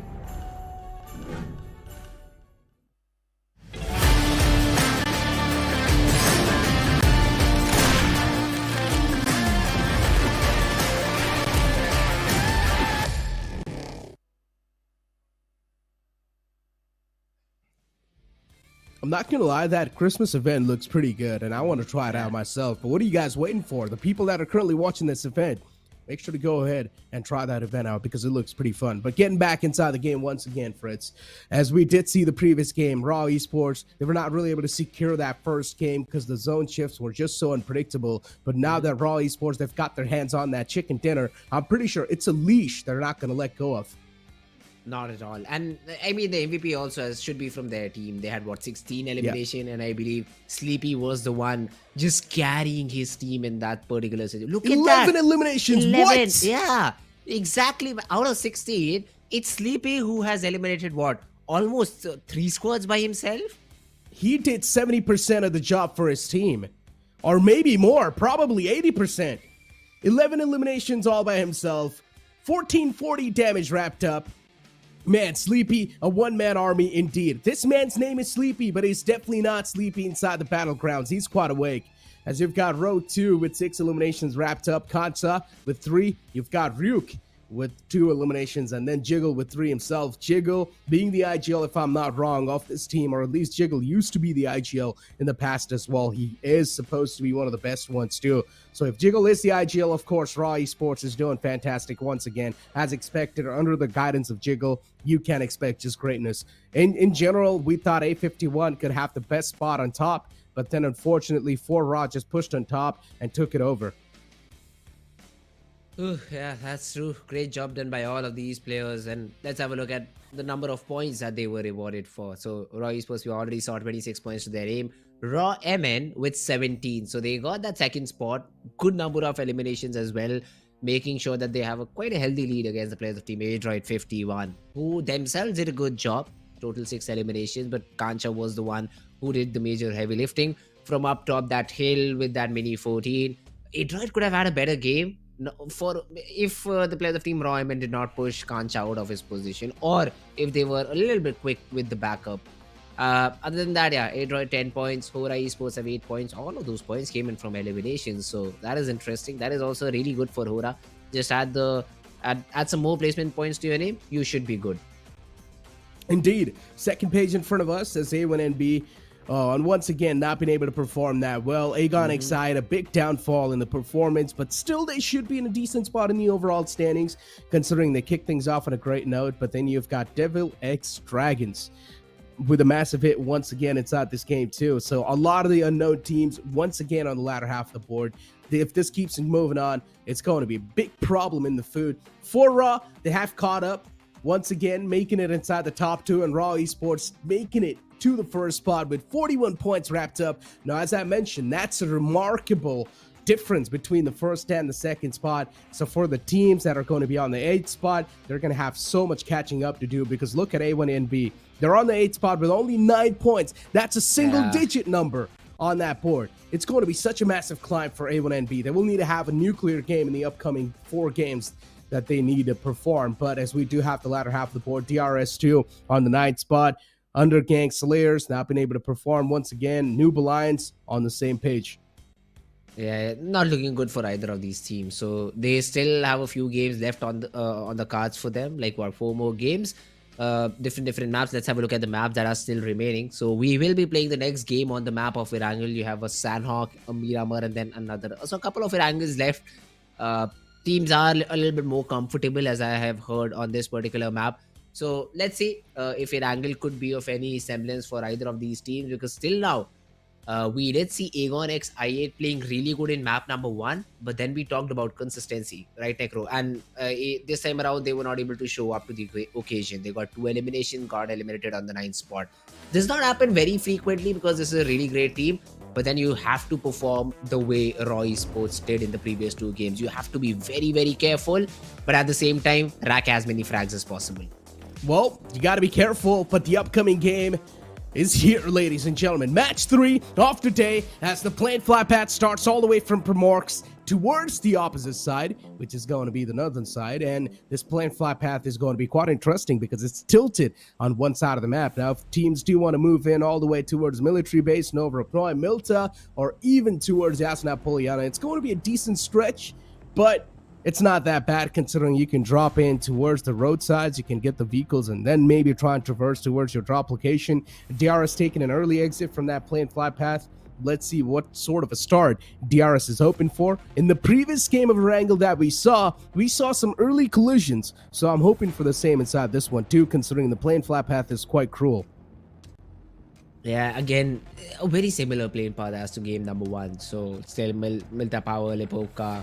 This time around, Kameshki could be still available, but I doubt any team would like to go towards Kameshki. Or maybe a Stolber Kameshki split could be possible. Would be a little bit risky, considering both these spots are very far away, and rotating from Kameshki is a very difficult job, because Stolber is at such a higher altitude. But yeah, all those just were assumptions that have been proven wrong. Nobody going towards Stolber or Kameshki. I do see the players of team A1NB taking a split around shooting range and Severny. POC still towards the northern Georgia pole, AST taking that hospital area, Aegon XI8 flying towards that city of military base. Oh, wow. Should be well and good. I love it. A southern circle to play with. Oh, this is going to be a date with destiny. This is something my eyes really wanted to see for a long time, and we are able to see that. Noob Alliance versus GEUD Gaming. Off the bat, we're seeing this collision happen. And Tommy Gun in the hand of Souls. What's he going to be able to pull off? Utility being pulled in the front as well. Lucifer trying to pull off some interesting shenanigans. The DBS up close and personal can, of course, come out on top against the Tommy Gun. But the jump shots are being taken from Souls, hoping that maybe he can't find that crucial connection that's needed. Even the elimination feed is dancing up off the bat, and I just love to see some early collisions. Souls with a great opening for his team. That's going to give his team so much confidence inside this duel. This is the second frag, because one of their players got knocked out because of a molly. Daughter also falls. GG this time around. Finally find themselves a good start. 2 of the players dropped in this particular compound. The third one wanted to go across the road, but then as soon as he saw that his team needed some backup, there were a couple of players around this compound. Gets out, gets in the game, gets in the fight, and without losing a player, GG have been able to get a couple of frags early on. Great thing for them. GB and Mamatha just rotating away from this particular spot, making sure that they play for some survival points as ISSL. They did not have a good first few games. The third one just seems to be way worse than the first 2. Pretty much. Noob Alliance, they have taken an early hit, a massive one too. And now they're just down to a 50%. Only 2 players inside the game. What can they do? Man, even the firepower is being dialed so low. Noob Alliance, they are one of those teams that have already been struggling, so this is just going to add a little bit of salt on top of the wounds. ENG, as I mentioned, they're probably going to try to get their hands on a vehicle and then move it down south towards military base. For them, a lot of loot is waiting and also a good spot inside the circle. And considering it's a military base circle, Fritz, trust me, this is going to be an all-out war. It's going to be a bloodbath. I thought ENG I8 would go for the bridge camp early on rather than going towards military base and loot. But yeah, it's also a good decision because you know all of these teams are going to anyways rotate towards this military base area. So you better be prepared for a war that is about to come, as you said, Necro. So yeah, ENG I8 just waiting, hoping to get the best possible route inside military base. The timing is not good, otherwise they would have went in for the bridge camp. But then the other teams rotating from the main island will find free bridges. At least the military base bridge should be free. But then GG, look at that early rotation. Yeah, well, there we go. Team's already going for that rotation because they know if they're going to try to rotate in a little bit late, then problem's going to start to knock on their door. It's better to rotate in as quick as possible, and GG is doing exactly that. A lot of bullets being unloaded in that same direction. So many mags being unloaded, but no success found in that. He's only burned through a lot of bullets. That's it. A lot of ammunition. But look at the elimination feed. You do see it dancing once again. Leo Esports, they're getting dismantled by FPG, but a return knockout comes in by Height Dami. Kiva gets another knock. Rex, although in this fight, A51, they wanted to get this frag onto their opponent team, but that's not the case. In the meanwhile, though, Leo Esports have been taken away from the map. GG, the team which used the bridge to cross, were being hunted down by the players of team A51, but now the tables have turned. All these A51 players are alone. GG want to take this fight against DG19, who's just all alone, just proning around the shore, and a couple of players of GG headed his way. Oh man, so tough. Off the bat, you see Leo Esports being eliminated like that, and now A51 is being hunted down by the players of GG, and Cyree's way too low. The opponent's quite well too. He finds both of them. Nicely done. A one-man army once again strikes in, but not a lot of bullets left in his Scarrail. He's got a UMP though. That can back him up. Farfrey going for that spray. Misses all the shots, but it's completely fine. He's got 2 death crates in front of us that he can loot up. And once again, restock on that loot. But Leo getting eliminated from the game like that by FPG is definitely a stark statement that FPG has made up. FPG is one of the new teams, and they've already managed to take down a known team inside the lobby. That's true. Leo Esports taking an earlier exit will free up a few spots on the leaderboard. Wadu, on the other hand, is taking care of the players of Team Raw Esports. That's a top-tier team being brought down by the players of Team UDG. That's another great sight for our eyes. A51, they've just got 3 eliminations to their name. Just one of the players of GG still surviving, Suki, in the city of Novorepnoy. Even A51 is like, yeah, you just go loot, my friend. You're all alone. It's better for us to take a safe spot inside the zone because we now need to play for the survival points. 3, yeah, it's not enough, but it's something better than nothing for A51. Pretty much. And A51 already on the top, with not a lot of loot too to back him up. How are they going to try to play? How are they going to try to maneuver around the terrains? And look at DRS. A rotation from all the way down south. This is interesting. There's a chance they can be camped out by the team that's right next to them. And if I'm not wrong, that's FPG too. There's a chance this can't turn out so dicey for the entirety of DRS. And you can already see the players marching in towards that shoreline. This is not looking good. DRS, there's a chance they can be eliminated. The first knockout's found. FPG already off to a great start even inside that fight. They've already eliminated Leo Esports from the game, so they have tasted blood. Vikings from the far fray, even they want to make a rotation. But DRS, they need to be so careful because on the top, it's the players of FPG. And you can clearly see FingerPrintsGlobal. These guys are so desperate to shut down DRS. In the far fray, you do see the players of Vikings. XMP are looking to find at least that initial knockout, but it's going to be way too tough to do so. XMPL tossing a few nades. Bian. Oh, I thought the nade was good, but it wasn't. X on the other hand has been taken care of, so DRS They wanted to run out from the shores, but now they do not have a way up. That's the duality about this rotation. If you know the spots, if you know where you can climb up, it's fine. But then when you try, but then when another team of the same thought process is there before you, so you're just stuck. And that's where the players of Team DRS, our XMPL killer, cannot do anything about the situation until and unless the players of Team FPG decide to get out of this particular position. So yeah, DRS not in a great spot. FPG with total 5 defeats, probably some more headed their way, find themselves in a cool spot. I mean, I said this, right? DRS, they are trying to come up with quite a clever rotation, but this can also bite them in the back. And that's what has happened. DRS right now, they're pinned. They can't do anything. A lot of time is being burned through also. And they're also running through a lot of loot. So that's a problem. Look at this. Last man from Vikings. He's still trying to swim towards the safer ground. It sounds next to impossible to do so. But if he's actually successfully alive from that spot, this can be quite impressive. All the players from FPG, they're just tunnel visioned on top of DRS. They do not want to let these elimination points go away. And who would want to? These are free 2 elimination points. You might as well try to latch onto those. But FPG, XMPL's already found. Great nade from Cyclone. And this is the exact opening FPG were looking for. DRS on the verge of collapsing. And only Killer of ITs left in the closer proximity. That's it. I believe it's GG for DRS. 500 meters to get inside the zone is just not possible. The best thing FPG can do right now is wait for another good minute, because the players of Team VKS are also trying to swim their way on this part of the map. But the blue zone is also attacking them. So it's just what, 1 bullet on either of these players of Team VKS. You'll find a few more frags. D1868 is still somewhere around the map. Cannot see him though. That's an interesting player that is still surviving. Killer just giving his life away to the play zone. VKS also being eliminated by the play zone. They do not want to give the frag to the players of Team FPG. That's a good thing that is being done by all of these players, not giving away free frag points.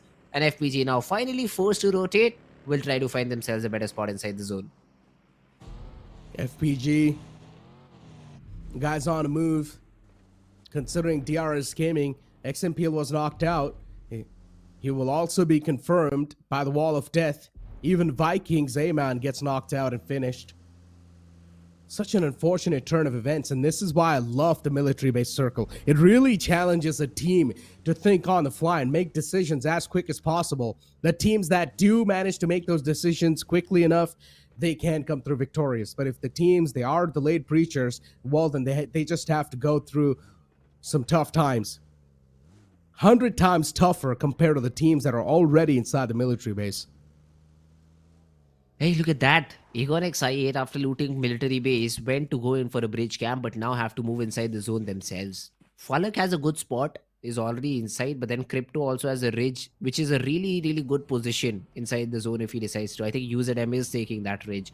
So they will leave the bridge alone, but then will essentially force the players to come their way and get those frags. So a few frags could be there for ENG if they played out perfectly. UG though, look at that. Rega has his vehicle, is moving towards the center of the zone, wants to have the best possible spot. Pretty much. FPG towards down south. FPG is probably the safest team right now. There's no one inside the base. All they can try to do is move up towards the apartments. You can't see those apartments towards the military base.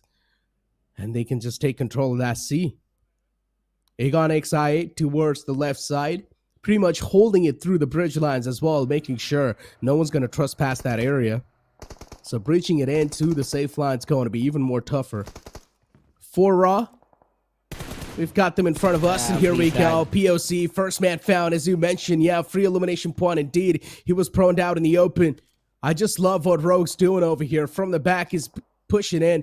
He's pretty much just pressuring these players between a sandwich situation for POC to be in. Cores in the center. One last man for POC. They can't do anything at this point. Yeah, Core is like, I know I will be eliminated eventually, but let's take one of the players down. Hold on. Knew exactly where Aiku was. The second nade will confirm as well. That's Hold just on. insane geometry by Core. He's a math major for sure. Man, the cook on those nades was perfect. Perfectly detonated those nades too. Core, maybe there's a chance for the survival. A good jump shot from HORAA Rogue, but eventually a jump shot from the opposition team will seal the deal, and that's it, AST. At least they live to see another day. This could have been so bad. As soon as the first knock on the Ajay was found out, I was so worried for the entirety of AST. But as the wall of death is starting to close in, even ENG need to push themselves in a better spot. Fallock on the top, Core in the front. Core's proven out to be a big problem because he is already injured ENG. So ENG, they cannot take the opponent that light. They need to move in, prioritize their lives better. They need to move in, prioritize the zone better. And that's what ENG are probably going to try to do. You can try to camp the zone edge lines. You can be the Guardian Angels. But they do see the opposition team making a move on the opposite side of the bridge. Crypto trying to make it inside the safe zone. And yes, that's what ENG are going to do. They're going to hold the teams from breaching inside the safe zone. Falak has thrown in a few shots, wants the remaining of the players to be cut off from this player who's already been able to cross towards the military base area. So ENG just delaying the inevitable. Oh my god, Core. And Core could still play the spoil sport. He could get a couple of frags over here out of the players of Team AST. As soon as he pops this first aid, it should be his time to shine. Should be his time to get a few frags. User M throwing a few shots. AST, I think this is the death squad rolling in. Because the zone has taken away a lot of their HP. ENG could just follow up. Ajay goes down to the zone. Slayer does not have a lot of HP. As soon as he comes out on the other side, few bullets could be peppered his way. But no, wait a second, nobody does. So AST, at least they will be survived by a single player. Zio has also made his way in. So AST should be good now. Core could have had the chance to mow the lawn in the front and play the spoiler, but unfortunately he didn't. So I guess AST, it's a lucky day for them. Zio in the front, ENG once again looking to push up close and personal. Crypto is there in the front lines, and yeah, nowhere to go. Zio being knocked out and confirmed instantly. It's Crypto, it's ENG. You cannot face up against them like that. You need to be in full force in order to take down such a renowned name as ENG. And considering the first spot in the overall rankings has been lost too, so ENG, they're going to be so desperate. A lot of shots missed on the Core. How is this guy still alive? God. He has made it out of death's hand so many times. He is found in deathlock so many times, but he still makes it out alive. Finally, it is AST who finally take him out and about. I thought for a second, if he gets one more player out of the players of Team ENG, I would just lose my mind. On the other hand, though, DXD, nobody with a DP has been able to just spot Slayer and spray him down. So the knock is good. Yes, the revival will be thrown in. Should not be a problem at ASC with just 2 men surviving. For the next 90 seconds, should be fine because the zone will take some time to close in, and no team around them has decided to kind of push onto their spot. So they can chill for now, but then the medicines have already started to deplete. Slayer does not have any more first aid kits available. We'll have to just play the game on bandages. In the meanwhile, ENG, Fallock has been spotted and taken down, that too with an AKM. Yeah. This has to be a medium range fight. So that means great shots from the players of Team UG. ENG in a big deficit. Crypto's on the way though. He wants to get Fallock back up on his feet. And I guess that mission's going to be successful. ENG, no issues in that regards. Fallock could have been revived as well, but no, instead, the wall of death closing in. Crypto does not want to deal with the damage, so he decides to move inside the safe zone instead. Can't prove out to be a good decision over there. HORAA Esports. They spot out the players in the front lines too. FPG on a move. This can't be so bad. Cyclone pulls up close and personal, even though it does not really have a lot of HP to back him up. From the back, Raw Esports can knock on the doors too. FPG, not the best of the situations you can ask yourself to be in. And Cyclone peeks out, even though he's only got 1 HP to back him up. A big mistake, and no fear from HORAA Esports is now starting to chime in too. What's going on? HORAA. Look at that HP bars. These guys are just shutting down their opposition like that. Yes, they're quite softened up, but still, they've got the advantage inside the fight, and that's all that's going to matter. Both of the players will be brought back up. For a second, I thought the blue might just take away Sky in that situation, but he survives. That's the good thing. He survives, and HORAA Esports with all the 4 players will be able to make it through. 8 teams remaining, 20 players still on the board. All of them have to get in. Most of them have to get inside the zone. AST 64 meters. This isn't a pretty number because you will have to leave your compound, and you just have a buggy. So, I mean, Incus is just playing with his demise right now. If they could get to the shack, it could be great. But Incus should fall, could fall, but survives. Yeah, Incus. Yeah, no, never mind. Yeah, good spray. Good spray from Gangsta. Incus down and dusted. So Undergang Slayers from the top, just raining down death and destruction as usual. Chari in front of us. And Chari. Undergang Slayers. Chari is one of the most known players that this entire PMCO tournament's seen so far. Wadu 2 on the top. Another great guy coming in. So this entire Undergang Slayer squad, they're quite the known players. But so far, they just haven't really been able to find that succession. ENG in the front. Uzum's taking a lot of shots. Uzum and Crypto, a deadly duo. These guys can prove out to be such a massive threat for the lobby still. Oof. Rega. Just try to spot the players of team. ENG Uzum taking a few shots out of himself, but no damage done as of now. UG really have a good spot. It's a high ground. They can just scope out all of the area under them, get a few more frags, and then maybe make their move inside the 6 zone. For now, they're just chilling. 1 minute, 20 seconds on the clock. No problems at all. Use the dam. He's just peeking his head out, just baiting the players of Team UG, and I'm like, oh, try. You might be able to get it. But then just dips back out. So no, he knows that even if he's knocked out, it's not that big of a deal. The revival will be thrown in, as UG won't just push in because it's a long rotation towards the players of Team ENG XI8. Yeah, Chari gets that knock, but I don't think so UG is going to do anything about it. Pretty much. No, wait a second. Slayers. I think they are. Yeah, Undergang Slayers on a move. 4 eliminations wrapped up so far. Uzum's getting pounced on. ENG XI8, nowhere to go. There's a chance these guys can be picked off right here, right now. But Crypto's on a move. Crypto playing that future game over here. Crypto's thinking about the bigger picture, and I like that. He does not really want to go for the resurrection. Instead, wants to back away and play for the placement points for his team and make sure that ENG XI8 is going to be surviving for the longer time inside this game. Just trying to get as many points to top it off. Undergang Slayers, these guys are definitely on a path for redemption. Managing to get a decent amount of elimination points so far, and considering some of the tougher contenders inside the lobby that were already eliminated, I'm talking about Raw. So you can't say that. For all the other leftover teams, they've got a fair share chance of winning this game. Yeah, let's see. Even HORAA also is in a good spot. 5 frags to their name, all 4 players in this game. So let's see how much more can they get. They have to move quite a bit inside the zone, 140 meters. Although they have spotted an area out, which will be good for them. But DRS is in a pickle over here. They have to take this fight against DXD. The volley to force the player out. That's just great utility usage by DXD. And DRS, they've been eliminated out of the game. And Devil X Dragon will find themselves a good spot inside the zone. The watchtower should be good for now. Ooh. Took so much damage over there. So John now going for the patch up. He's okay though. He's got a med kit, but that's the only healing he's got left over so far, and a couple of boosters actually. So John needs to make it all count. HORAA in front of us.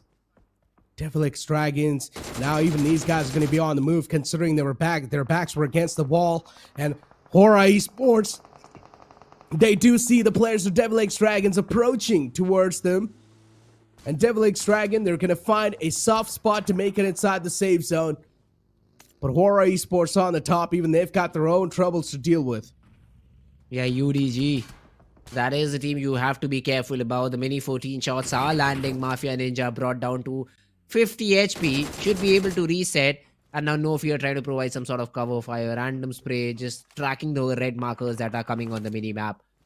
So, HORAA, they have deployed a few smokes as well, just trying to cross inside the zone. But UDG is not going to make their life easy at all. Even ENG still have to get in. It's just Crypto who's still surviving, but on the edge of the zone. Now, no more teams to worry about, as what a 20-meter radius near him is completely clear. Other than that, yeah, HORAA Esports also now should be fine. UDG have rotated away from the top hill spot, and all of these teams peacefully should get inside the zone. Or maybe not, because HORAA is going in for a different rotation, which just might collide past Winning or HEXI8. The run over, it did happen, right? Yeah, thank God. It did happen, but before that, Malik was entirely taken down. And now UDG Vadu takes a few shots onto Sky. HORAA in a world of trouble over here because only 2 players survive in this situation. Oh my God! There we go. Last man easily dealt with. HORAA Esports down and dusted from this entire lobby. Undergang Slayers, as I mentioned a while ago, these guys are on a path for redemption, and so far, they're actually making it all count too. On the top, in the best spot they can ask themselves to be in, and they've got so much control off the land. And the amount of information these guys can rely back on, it's just incredible. Chari repositioning himself in a better spot inside the zone. DRS Dragon in the front lines. 851 too can be a massive threat to them. But as long as Undergang Slayers, they do utilize that entire information in a good way, no issue. It should be faced by them. 851, they've got their own troubles to deal with, considering they're right next to AST and also DRS Dragon. So it's like a sandwich situation that A51 is in. A51 just needs to make sure that they're not peeking out and giving any information away. The only thing I do not like for A51, as you said, 2 different compounds, man. One vehicle slam will just end it for one of these players, and then at the end of the day, you have to play it out as a team. So that's the only concern I have for A51. Other than that, it should be fine. Even UG, they've taken 2 different angles. Wadu, making the most out of it, has been able to take down nobody. It's a good knock, but then the revival is there. Kancha was also trying to just get a get a knock in the meanwhile. The player was trying to go behind to get that revival. We'll be able to bring that player back up. So DRS Dragon will be back with a 3-man squad. Gangsta just jumping around, running around, trying to find a way inside the zone. That's something you'll have to be wary about. Chari gets that final player of AST out of the game. That's another frag added to their tally. A51. I mean, especially when DRS Dragons is being pressured by UG from the top. And now as they're trying to make it inside the zone, it just sounds next to impossible, considering even A51 is now starting to take some shots against him. What can the players of DRS Dragons do at this point? Nothing. They can do nothing. Sujun's the only man all the way back in the blue, and even he's getting chipped away, and he probably does not even have a lot of his first states to sustain that much amount of damage that zone's putting on top. And yes, that's it. DRS Dragons, they've been eliminated on the 3rd spot inside the game.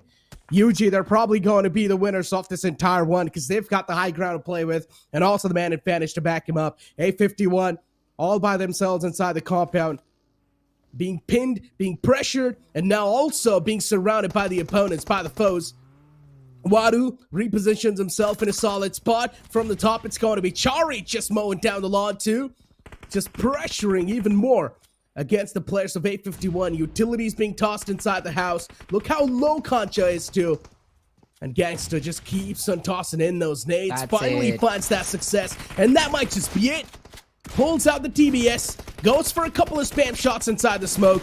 DG19 is the only player inside the house. But even now he's starting to get dealt with. And that's it. UG are going to be your winners for the Game 3. And with that game, we also reached the halfway point of our day. Great job done by the players of Team UG. They went in for that high ground control. The only team that I thought might just play a difficult role against the players of Team UG were the players of HORAA Esports. But a weird rotation by that team led to their elimination, and after that, Undergang Slayers, they never looked back. They just went on, got those frags one after the other, waited for the play zone perfectly, and ended the game on a positive note. Great game by the players of Team UG. More to come after this short break.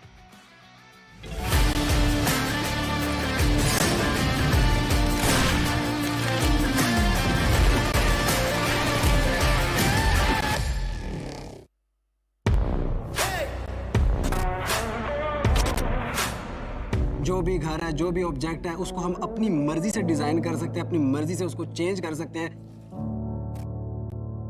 कसरी गर्छ भन्दाखेरि अब मैले चाहिँ wow मोडमा यसो हेर्दाखेरि 4v4 TDM म्याप्सहरुमा चाहिँ 2-3 हजार जना मान्छेहरु जहिले एक्टिभ देखिरहेको छु। त्यसपछि चाहिँ अनि यो प्र्याक्टिस गर्न पाए हुन्थ्यो भन्ने भयो अनि त्यसपछि सबैले मन गरायो। उस टाइम मुझे उसको बनाने में 10 दिन लग गए थे, लेकिन अगर अभी मैं वो मैप बनाऊंगा तो ऑलमोस्ट मैं 1-2 दिन के अंदर बना सकता हूँ इजीली। हामी कम्पिटिटिभ प्लेयरहरूलाई चाहिने भनेको चाहिँ प्र्याक्टिस हो र वाउ मोडबाट चाहिँ हामीले धेरै नै प्र्याक्टिस पाएको छ। पार्कर मोड चाहिँ मैले कहिले हेर्थेन, मैले लाइफमा सोचेको थिएँ मैले हेर्थेँ भनेर, बट त्यो एडिक्टेड हुने रहेछ के थियो। इसका जो फ्यूचर है वो काफ़ी ब्राइट है।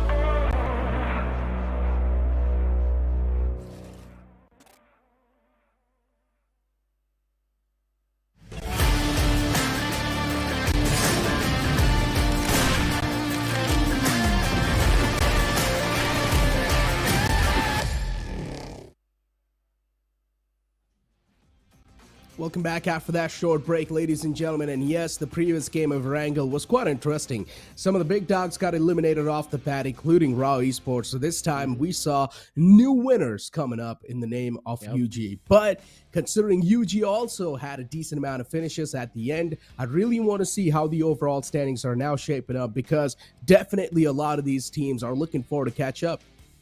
Yeah, but before the overall standings, let's first have a look at which of the players had the most impact in the game.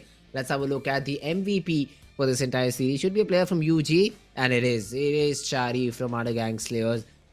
6 eliminations to his name. Almost appropriate damage. Got 3 more knocks except for the eliminations. And overall, a great game for him. Indeed, and especially in the damage aspect too, you can see 628 damage dealt with the assists of 2. This man, of course, was doing a great job. And as I mentioned, this entire team is filled up with legends. And this is what you expect, which is greatness. But still, some of the unknown teams, some of the known teams are struggling a little bit too much. I hope that struggle is going to be ending in the upcoming games, because as I mentioned a while ago too, with that previous game, we've reached the halfway point of our day. That means 3 more games to go today. And that's quite less. So you need to make it all count from now on. DG19 with 2 eliminations wrapped up. Wado's over there too. Then you've also got another player from FPG with 3. Gangsta over there from UG once again getting those 3 eliminations wrapped up. As we do take a look at the match rankings, 23 points accumulated from Undergang Slayers. That's a really good marker being hit. Yeah, they really needed these points. I mean, they were struggling in the first 2 games, but after that, this third one has been a great one for the players of Team Undergang Slayers. Great job. HORAA Esports as well, 7 eliminations. Could have played better, but at the end of the day, they will finish this game with 10 points. Android 51-9, Aegon XI8, 8 points. Not the worst game for Aegon XI8, but then considering they just got 3 points in the previous one, a little better performance is needed in the upcoming game. Of course, but soon enough, we're going to take a look at the latter half of the board. And as I mentioned, some of the big dogs, some of the big suspects got taken down quite early. That's why we saw some interesting kerfuffle in the final few moments. But as we do take a look at the latter half of the board, you're going to see POC. You've also got A1 and B. Once again, a bad start and a bad ending for them. HORAA Esports, it's completely fine. You cannot really do good all the games. One of the games, let go. It's completely okay. Still, that first spot in the overall standings is not going to be compromised by anyone else. Then you also do see 4 Raw, which is Ryan on that 12th spot. DRS Gaming, once again, the struggles keep on continuing. Leo Esports, the same thing for them as well. Vikings slipping out in this one is definitely going to be affecting them quite a lot in the overall standings. I mean, this is the match rankings. Now, soon enough, we're going to move on towards the overall standings to get the clear picture off the storyboard and how it's shaping up. And you can clearly see, as I mentioned, HORAA Esports, no hit on their regards, but then you see Undergang Slayers instantly just boosting themselves up 7 positions. That's crazy. A big leap. From the second chance to the third position. That's what Undergang Slayers just did with 1 game. And this will be the case for at least day number 1, because all of these teams, look at that. The difference between Viking and HORAA Esports is not entirely huge. It's just a difference that can be covered in 2 games if Vikings can play it out perfectly. So these jumps are going to continue. HORAA Esports, the only reason I say they just fumbled in this game was because of the play zone. It was not the best possible one. It just went completely down south. So a lot of teams faced difficulties. But then in the normal few default games, I think in the map of Sanhok, all these teams are going to perform a little bit better. But other than that, A1, NB, Sports still to show up, AST, DRS, all these teams have not performed as we expected them to. Yeah, I mean, of course, on day one, the overall standings are going to be quite fragile, right? So you need to make sure that consistency has to be the way to go. But teams like the Raw, they've already built a great foundation in the first 2 games. So one game slipped away, it's completely fine. But now Raw Esports, in this game of Sanhok, these guys need decent amount of points to sort of sustain that first spot, to be the king of the hills once again. Because as I mentioned, ENG losing out on that first spot has definitely struck them quite a lot, and the upcoming game is going to be the game of Sanhok. And Sanhok usually brings in that RNG factor. It usually brings in that astonishing factor. So Sanhok's going to be even more fun because we might just see a lot of aggression off the bat. I mean, Sanhok is one of those maps where cover, no, you just don't have to find cover. Just press the prone button. You're instantly in cover. So that's a speciality of Sanhok, the long grasses. But other than that, yeah, boot camp is going to be a fun place to see. I don't think so we'll see a lot of drop clashes. It ain't a classic game. So you will have teams dropping towards different areas like Dock, Painan. All these cities are going to be crucial. So they have to make some decisions. For some teams, it will be hard decisions because this could be a map that if swung properly could go in their favor. I'd say A1 and B, they need a game that Team UG had. They need a game with 20 plus points. This could be the one if played out properly. Yeah, I mean, here we go. The upcoming game of Sanhok's going to be on the way as the planned flat path starts all the way from Hotten towards Pantai. This planned flat path is a little bit tilted, but still, considering the map is too small, it's not going to be an issue at all. You can easily stretch to any of the drop locations you want to go to, so no issues in that regard. I'm just looking out for some drop collisions because, once again, as I mentioned, there's quite a lot of these new teams, and there's a chance we might see a drop collision off the bat. I'm expecting a drop collision inside Painan. Let's see. Painan, no, that would be interesting because Painan is anyways divided by a river into 2 different parts. So taking fights in that particular city is going to be fun. ISSL, they entirely are not in that city. It's a very big split that ISSL have taken. 3 different islands and 1 player on each, I believe, is the strategy for ISSL. Interesting one. Just want to make the best possible rotation, maybe? Yeah. I just want to point one more thing out. Now, we have seen one team in the past going for the same drop way, and usually it works out in the first day, but as soon as the team started to take the research on you, then that's not going to work out anymore. But hold on. We just saw a squad wipe instantly in front of us. I was trying to explain a point, but then A51 just comes up with a squad wipe instantly. Unfortunately for POC, that was not the start they wanted inside the map of Sanhok, but even another drop clash inside boot camp. DRS Dragons being provoked by their opponents. Not inside boot camp, actually inside Camp Charlie. So for Raw, this is going to be an interesting one. For Raw is definitely a freak of nature. They've definitely got so well mechanics. So it's tough to see, or it's tough to know which one's going to come out on top. But getting back to the conversation that I was having, right?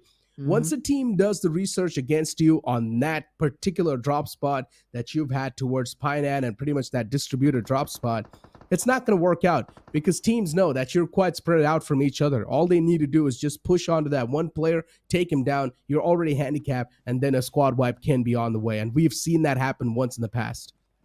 Yeah, all that will happen if they are able to perform in the best possible way, right? Top 3 is what ISSL need to get to at least be noticed, because right now their performance has been just subpar, I'd say. You can't say they're free points too. They can't. Not at all. But then if you want to counter a team, that team has to perform good, right? So if they're just getting eliminated with 2-3 points, nobody's going to pay attention. Oh, yeah, right, we can get these frags. Nobody would give them specific attention to anti-strat against them. That's what I'm saying. So that split drop that they've taken, they need to get 4 or 5 frags and be in top 5 to get noticed by these different teams.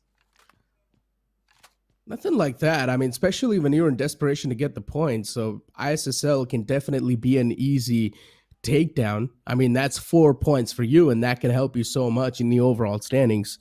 Okay. If you're a team on the top looking to get on the first spot, then these points can be counted so much. So everything matters. And for now, DRS Dragons, these guys are being faced up against Raw, man. This is going to be a tough encounter, man. Nobody. Shots were taken. with that barrel. Connections were definitely found, but once again, DBS being pulled out in up close and personal combats, it is definitely something that brings me so much anxiety. But A51 being struck down by the opposition this time. It's going to be the players of GG. A51, this might just be Karma facing them inside Paradise Resort, and that is definitely not a Paradise anymore. It's an Hell Resort. As we've got 4 men in front of us once again. 4 Raw, these guys, they're just not letting go of DevilX Dragons. Yeah, they've got 1 knock, and even Sujan is very, very low. There is a mole in the back lines of Team 4 Raw, so that is something that they'll have to be careful about. And 4 Raw, it's a 2v2 in this particular compound. Sujan does not have any medicines available, just has one a booster, an energy drink that he can just try to use. But Sanchir, a complete arsenal of weapon, wants to get this knock as quickly as possible. Oh no. Raw. These guys definitely looking quite confident in the approach that they're trying to take here. DevilX Dragons, as you mentioned, a 2v2 inside Charlie. This can be an interesting encounter. So far, no one's really looking forward to make that push, because you never know. Maybe a shotgun can be waiting for you around the corner. So you got to really watch out. And there we go. Sanchir's going to be able to kickstart things on a great note. As Sujan's a little bit too low behind that wall. Sujan hears the footsteps approaching him, and what a great pre-fire. Instantly puts him to sleep. Nobody too. He's able to find another one over there. 4 Raw already in a great advantage inside the fight. 4 Raw, they just did not check one corner, and that's where nobody was hiding. Oh no. So I don't think so nobody is going to survive for long, because he does not have a helmet available, and Sanchir has a headshot angle. Oh, never mind. Nobody escapes. He does not want to take this fight.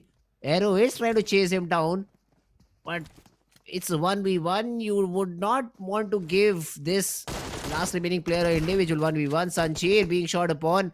Nobody just facing towards the stairs, wants to take some shots. Raj is jumping around, making as much noise as possible so that his teammate can finish the job from behind. The DBS around the corner. One shot is what you need, but Raw cannot find it. Sanchir brought down to very little HP, but finally the jump shot from Arrow will make sense, will get the job done, and DevilX Dragon out of the game.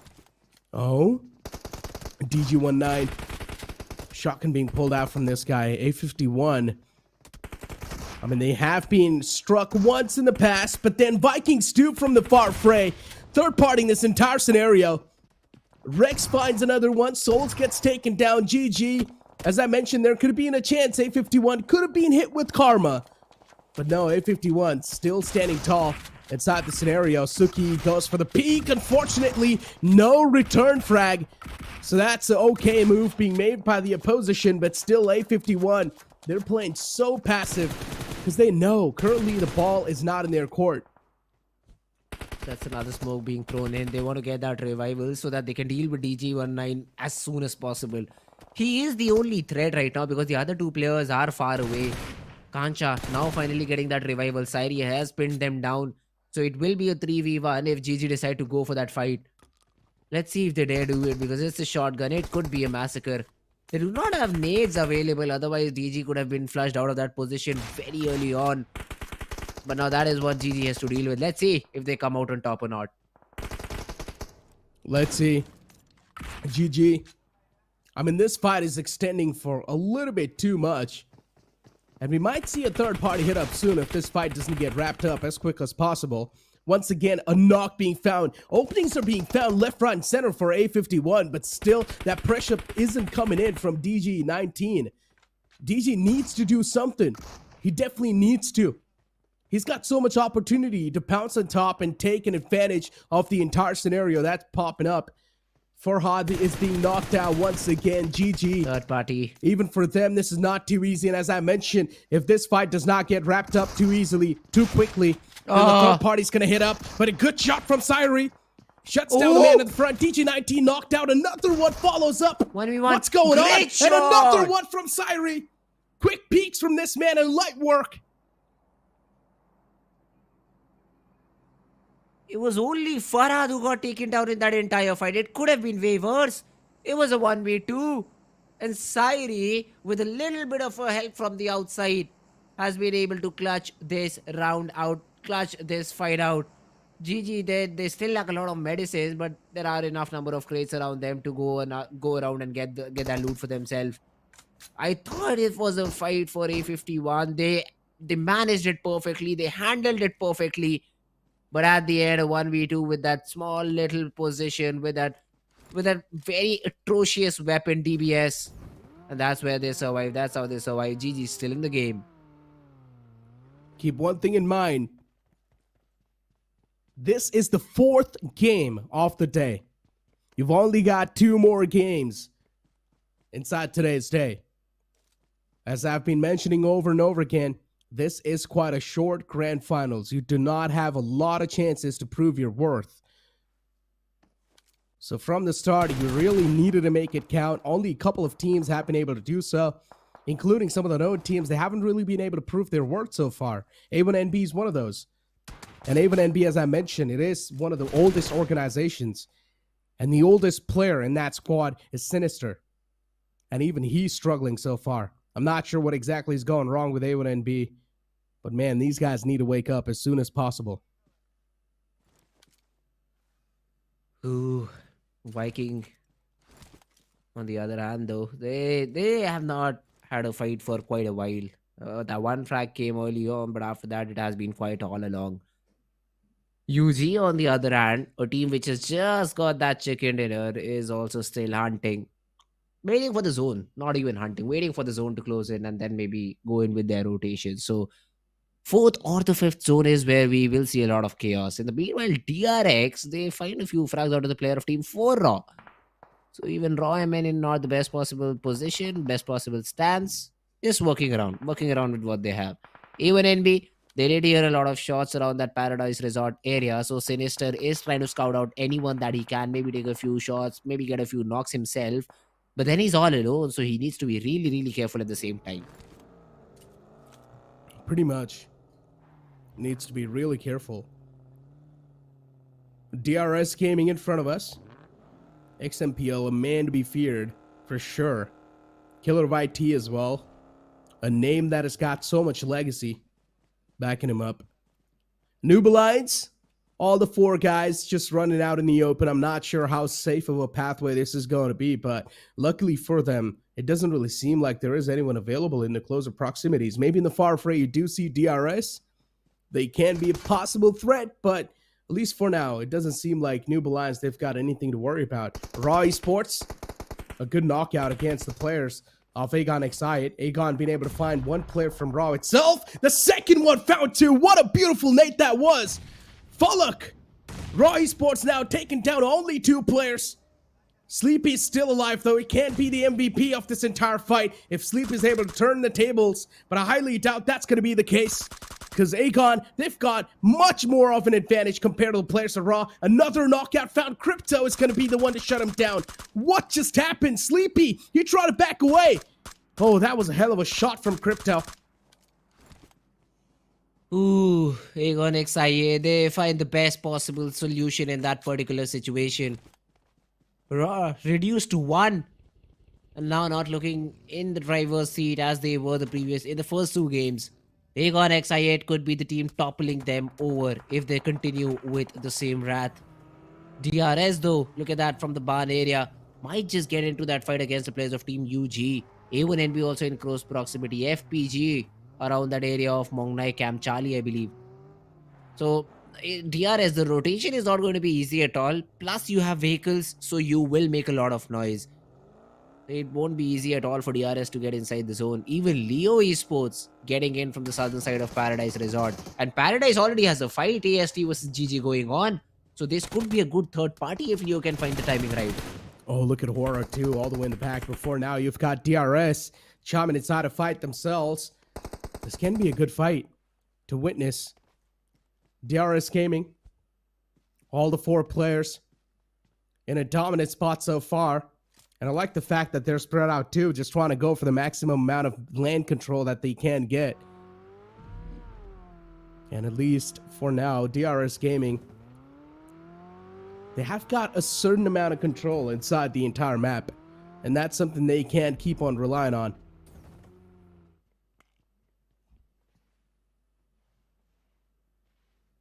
GG on the other hand. On the minimap, I did see a knock on one of the players, but then I think he has been brought back up because Farah, they lost him early on in that fight against the players of Team A51.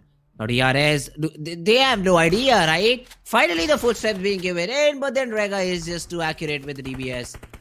Finally some sort of cover fire being provided by XMPL, but a little bit too late, and then even Killer has been found out. So everything falls apart for DRS. It's just literally a second over here. Oh no. And the last guy from DRS is on a move. What's going on in front of us? It's so tough to even wrap my head around it. For a moment, I thought DRS was making some good calls on the board, but then on another moment, you see DRS getting picked off like that. XMPL now being the only glimmer of hope that's left over for DRS. They're trying to pull off anything. A1NP approaching this fight. This can be an interesting one. XMPL is able to shut down Sinister. That's not a good news at all. Sinister down and confirmed. A1NP once again. This can be a bad game for them. Sinister, overeager. That over-aggression from that guy. Lack of discipline is something that's really costing Sinister this game. Even Leo Esports has been eliminated by the Noob Alliance. So many surprises, so many shockers so far have been witnessed. Oh, grenade. Yeah, indeed a big stun, huh? I mean, GG, Sairi had been knocked out, so Suki needed to do something to relieve the pressure, and that knock will definitely give Soulless the time to get that revival. Oh, the flank is also great. If Suki just goes out a little bit, might just be able to find Ajaya, but he knows his bounds. He knows his discipline. He wants to just play it out as passively as possible. Has that great angle, wants to make the most out of it. But needs to also make sure that he does not get shot in the back. For now, we know that there is no one on the minimap, but Suki does not have that information. So needs to play accordingly. Ajaya pushing up forward. Zio being tagged up. I think it is the players of Team ENG who are throwing in some shots. But here come the players of Team ISSL. The Noob Alliance is also here. And Suki now caught in an awkward spot. Noob Alliance looking for to knock on the doors. ST has found the opening. What? Oh my god, that nade was a three-pointer. Tossed in from such a far fray. But then GG, they're here to steal the elimination points. Suki, he's also getting peppered down from the back lines. Lucifer, he's got a man approaching him. He's also going for the cook on that nade. Looks to toss in, but instead chips in damage on himself. This is not a good news at all. This is players cracking under a lot of pressure. And GG eventually pushes up and gets the confirmation onto that player. Big rookie mistakes being made by these players. And now Noob Alliance, they've only got last two alive. Jimmy and Mamata. What can these guys do? Last two. Noob Alliance, a lot of pressure. Needs to make the climb on the overall standings too. And now, GEUD Gaming. Good shots. Suki shuts down another player from AST. And just like that, that's it. The opposition team's been eliminated. Oh, great decision making by the players of Team GG. Could have gone the other way, but then that nade from AST just helped the players of GG get in up close and personal and get those eliminations to their name. A little bit unfortunate for ISSL. They did not expect Suki to be in that position to rack up those free frags. ENG also helped in the situation, got that knocked for GG, but then Suki, a master of rat, I'd say. First gets the frag on the knocked out player. Then ENG gets a knockout to the ISSL, confirms that frag again. So 2 frags, he had 0 contribution in their knocks, except for the pressure, of course. But pretty much great job done by the team. I just want to play it out passively. After that, they already had 8 eliminations to their aim. HORAA on the other hand, look at that. All 4 players surviving, but yet to find a frag. ENG in front of us. And all the 4 players being spread out. The same thing you can see from the side of HORAA. Just trying to get as much land control as possible. Rotation. Crypto caught lacking. He was trying to make it inside the save zone, or at least towards the cover, but he gets caught in the midway. And now ENG, they've only got 2 more players in the back lines. Falak is the man to in the middle, in between, but I guess even Falak gets shut down. HORAA, these guys are doing such a great job executioning, or pretty much executing the entirety of I8. They also have to deal with 2 different teams, right? ENG behind you have the players of GG. In front there are nades raining in from the players of Team HORAA Esports. So ENG find themselves in a very difficult spot. but all props to HORAA to keep them alive, in this situation. It's all down to Aiku. This upper edge should give information to Mafia Ninja about this last player's location. He himself moves away, so he should be a dead man walking. Within the next 5-6 seconds, he will be eliminated, and there we have it. Sky just goes in, gets that elimination, and even though I8 had a dream start, their end ended just over here on the 8th spot. Well, that's a public execution right there. They just got taken down in a flawless manner. HORAA Esports not even breaking a sweat in that fight. Just perfectly getting rid of their opponents. And that too in the name of I8, which is supposed to be one of the deadly force inside the lobby. Nicely done, HORAA Esports. I guess now these guys are back in form. And look at the amount of land control HORAA Esports has. Incredible stuff. FPG2 now starting to make it inside the circle from the southern side. There's a chance even A1NB can try to make it in. But Noob Alliance is one single player, which is in the name of Mamata. He can't play the spoiler. Ooh, A1NB, they could lose another player if Mamata goes unchecked. I believe he will. And Suki is playing for the heal battle, I believe. Probably a lot of first stage and just try to play outside the zone. But yeah, Mamata spotted down. A1NB throw in some shots, get that frag confirmed. Even Chari is in a very tough spot. This is the last man surviving. Shouldn't be entertained for long. Yeah, Vikings, they get rid of him. So all these solo individual missionaries have been taken care of, and now it will be a team fight all around. GG with 2, I believe. Oh, never mind. It's just 1, and Suki also spotted down by Deathstorm. Easy job, easy knock, easy finish. Target prioritization is something that you really need to work on. And also making decisions on the fly. And so far, HORAA is one of those teams that has been able to successfully make those decisions on the fly without any issues. And HORAA, considering they've also got the most amount of land control to play with, you've got Vikings in front of us. And Vikings, they've got the best cover that they can ask for. But considering it's on the edge, even Vikings, they need to be a little bit more quick. Try and wrap up as many elimination points as you can. And currently, A1NB is the one in the receiving lines. Yeah, they did. Yeah, another player's knocked out. This is not looking too good for the players of A1NB. There's only 2 more players up and alive, standing tall. And because the play zone is also dealing so much damage, I guess A1NB, they cannot really withstand the amount of damage that the play zone is currently inflicting on top of him. FPG, FingerPrintsGlobal, a team that has been able to stay under the radar so far. These guys make it out alive for such a long time. Let's see if they can be the winners.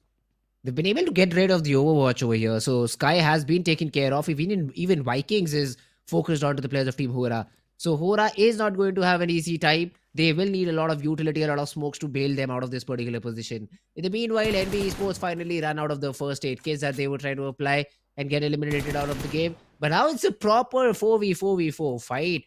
It will be a standoff between all of these teams. Malik spotted down, but Bia does not connect the remainder of his shots. Leaves him 1 HP, but he will be able to pop that first aid in. Cyclone trying to toss a few nades. Malik is low, and even Mafia Ninja does not have a lot of HP left. These nades could do a lot of damage. Cyclone gets 1. No Fear could be the one going out after this nade. Sky tagged up quite a bit. I think that's it for the players of Team HORAA Esports. HORAA's too low. Mafia Ninja 2 in the back lines. HORAA with the last 2 remaining players will make that one last man alive from the side of HORAA. Mafia Ninja, too much to live up to. And eventually even he falls down. I guess No Fear is going to be the one now to be all the way in the back. And yes, No Fear now definitely decides to be back up. Wanted to strike back against the opponents, but then it's the players of Vikings making their presence known inside the lobby. And I guess Vikings, they're probably going to be our winners too. Nicely done. They're taking control of this entire battlefield so far. But FPG, this single man Kiwa is looking forward to stop the players of Viking in their own tracks, but it looks a little bit too much. It's an Herculean task in front of us, and yes, he collapsed in front of the players of Vikings. It's going to be Vikings finally coming out on top inside this game of Sanhok. As I mentioned, Sanhok is supposed to be that astonishing factor. It's supposed to bring that new winners, and that's what has happened. Vikings finally finding that success in the previous game. 5 eliminations overall. Not a lot, But at the end, if you add up the 10 points, it will make a good number. 15 overall points for the team. Vikings with the perfect third party, and they have been able to get that chicken dinner. For a second, I thought FPG might be able to calm the situation down, but then that ultimate push onto the players of Team HORAA, them losing a lot of players to the Viking spray, just got their players down to 1. And at the end, yeah, in a 1v4, without any cover, the odds are always against your opponent. So VikingxSS ESPORTS, great job done by them. 15 total points acquired in this game. As I mentioned too a while ago, Vikings, they were just trying to slip under the radar, and they did that perfectly. But ladies and gentlemen, it's time for us to toss to a short commercial break. Don't go anywhere. We'll be right back.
Welcome back, ladies and gentlemen, after that short commercial break. And yes, as I mentioned too a while ago, the game of Sanhok always brings in some astonishing factors. And once again, we did see new winners, or sometimes you might just say a team that you did not really expect to win. Because we did see the players of Viking just slip under that radar, make sure that they were not really taking a lot of contact in the early phase of the game. And then when the time was needed to strike, they pretty much strike the enemies down and came out on top. Yeah, they just played it out perfectly. Vikings, they were in survival mode for the first 6-7 zones maybe. And suddenly, as soon as they saw fights happening nearby, they were like, oh, we also need to shoot back to win the game. And that's what they did. So VikingxSS ESPORTS, the MVP, is going to be a player from their team. 2 elimination, but the damage does not do justice for him. 700 damage acquired by Mad Machine. Although was a little bit unlucky in terms of elimination. Yeah, well, we've got the top 5 players in front of us, and you've got Crypto 2 on that second spot with 3 eliminations, 553 damage wrapped up. Sanchir there with 3 and 555 damage wrapped up. Sairi there too, and Suki there. But pretty much 3 eliminations by all the 4 players left over. As you do see the match summary in front of you too, 54 eliminations so far, and Nox have been 63 in that previous game. I mean, in general, it was an absolute all-out war, as I mentioned, or as you expect in the game of Sanhok. The action started off the bat, right? We did see the battlegrounds heat up instantly. Yeah, that's true. I mean, from the very early drop fights around what I think it was Camp Charlie, if I'm correct. That's where the fights essentially started, and then every other second we had a lot of teams fighting it out. So it was a great game. Vikings being out on top, surprisingly, even though they had a very less number of eliminations, but nobody was able to match that. GEUD Gaming, they also get 10 points from the game. FingerPrintsGlobal also get 10 points. A1NB, yeah, see, not the best possible game, but at least a decent one. 9 points, you still can say, yeah, it's fine. Yeah, pretty much. I mean, the second page is now in front of us, and you've got Undergang Slayers with only 5 points wrapped up. Raw MN2 with only 4. In general, the latter half of the board is going to be teams that struggled in the previous game, and some of the names, definitely, I did not expect them to struggle. Raw Esports, in the first 2 games, these guys were looking like freaks of nature, but now, in the previous 2 games, I don't exactly know what's going on with Raw Esports, but there's a clear downfall when it comes to the point structure. But now let's move forward and take a look at the overall standings and find out, has Raw Esports still managed to maintain that first spot over there? And yes, they still have. They're still on the first spot in the overall standing. So I guess Raw Esports, they're chilling for now though. But AegonXI, they're way too close to find that closure on the first spot. Yeah, good thing for AegonXI, they just 4 away. So this particular game, if they're able to somehow eliminate Raw Esports early on, they should be well and good and be sitting on that first spot. But the other teams on this page, 18, 16, this is something that you just cannot continue with. And especially, I'd say, prior to CTG, 4 points, you have to do better than that. A lot better than that. Without a doubt. I mean, you've got DRS Gaming, a team that I had so many expectations from, on 12th spot. I do not even need to speak a lot about DRS Gaming. These guys have got such a humongous past. But now that DRS Gaming isn't able to perform, this is definitely starting to raise a lot of concerns. DevilX Dragons, these guys were able to play quite decent in the game of Erangel, but then once again, a downfall was noticed inside the game of Sanhok. But overall, let's just hope that maybe in the upcoming 2 games, these guys will be able to wrap up the force, because we've got the schedule in front of us once again, and the upcoming game is going to be the game of Miramar. Ooh, this game is going to be fun. Miramar is definitely a map where we saw the previous time Roy Sports getting the chicken. But other than that, Miramar, it was a fun game. A lot of teams had a lot of fights. Even 4 Roy Sports was another team that got a great start in terms of the comeback that they were able to finally throw in. So the other teams, I'm looking forward to them, especially teams like GEUD Gaming, because that's another team that played good on this map of Sanhok. Finally saw Seuk performing in a really good fashion. 3 eliminations, 2 of them were stolen knocks. But then you also need to have presence of mind, knowing that you have a shotgun going around the corner, getting the frag, and also jumping right back into cover so you're not traded. Presence of mind was definitely there. GG, another team on my watch card. Of course, GG is one of those teams that is not afraid to take the fights, and we've seen that so far. They're pushing up against the opponents without any issues. Inside Paradise Resort, quite a lot of scrappy moments were witnessed, especially when there were so many opportunities you could have pressed up on the opponents and pretty much try to seal the deal. But unfortunately, still, there were quite a lot of those scrappy moments. Hopefully, that's not going to be happening in the future lines, but it's just the game of Sanhok, right? Sanhok really just brings in that weird pressure on top of you, because you just never know where a player is going to be on an off-angle position, and just waiting for you to step out of your cover. As soon as you do, maybe the player can take you down. So there's always these demons that you're fighting in your head. Unfortunately, the same thing happened with the players of ENG. The same thing happened with the players of HORAA too, where there were 2 teams just focusing on top of them, Vikings, and there was another team that was right next to him. So at this point in time, you can't really do a lot in the game of Sanhok, because the final few circle, if it's out in the open, you're screwed. Yeah, that's true. I mean, Sanhok is completely a zone-based game, I'd say. Yeah, it's unpredictable. You could be entirely skilled, but once the zone is not in your favor, you're completely out of the game. The best thing you can do is try to run inside the zone and hope that nobody sees you, nobody shoots at you, but that generally does not work. So Sanhok is again one of those games where you can just give it away. It's fine. It was not your game, and maybe bounce back. But now, once again, back to the default team apps, back to Miramar, back to Erangel. Now, these 2 games, especially for the teams who have performed good in the first 2 games, Leo Esports, Team Raw Esports, they have to jump back in. They have to play into the hands of their opponent team. They have to get those frags early on so that they can perform good. Raw, you get 2 good games, but that does not mean you can drop the other 2 ones as well. Because in the past 2 games accumulated, they just got 1 point. Sanhok, it's like they did not even play, because 0 points is what Raw had. Leo, I believe, was eliminated on 2 points in that game of Erangel, and now we're here without any points. So this is something we do not expect from teams like Raw and Leo, and probably they will be bouncing back in this map of Miramar.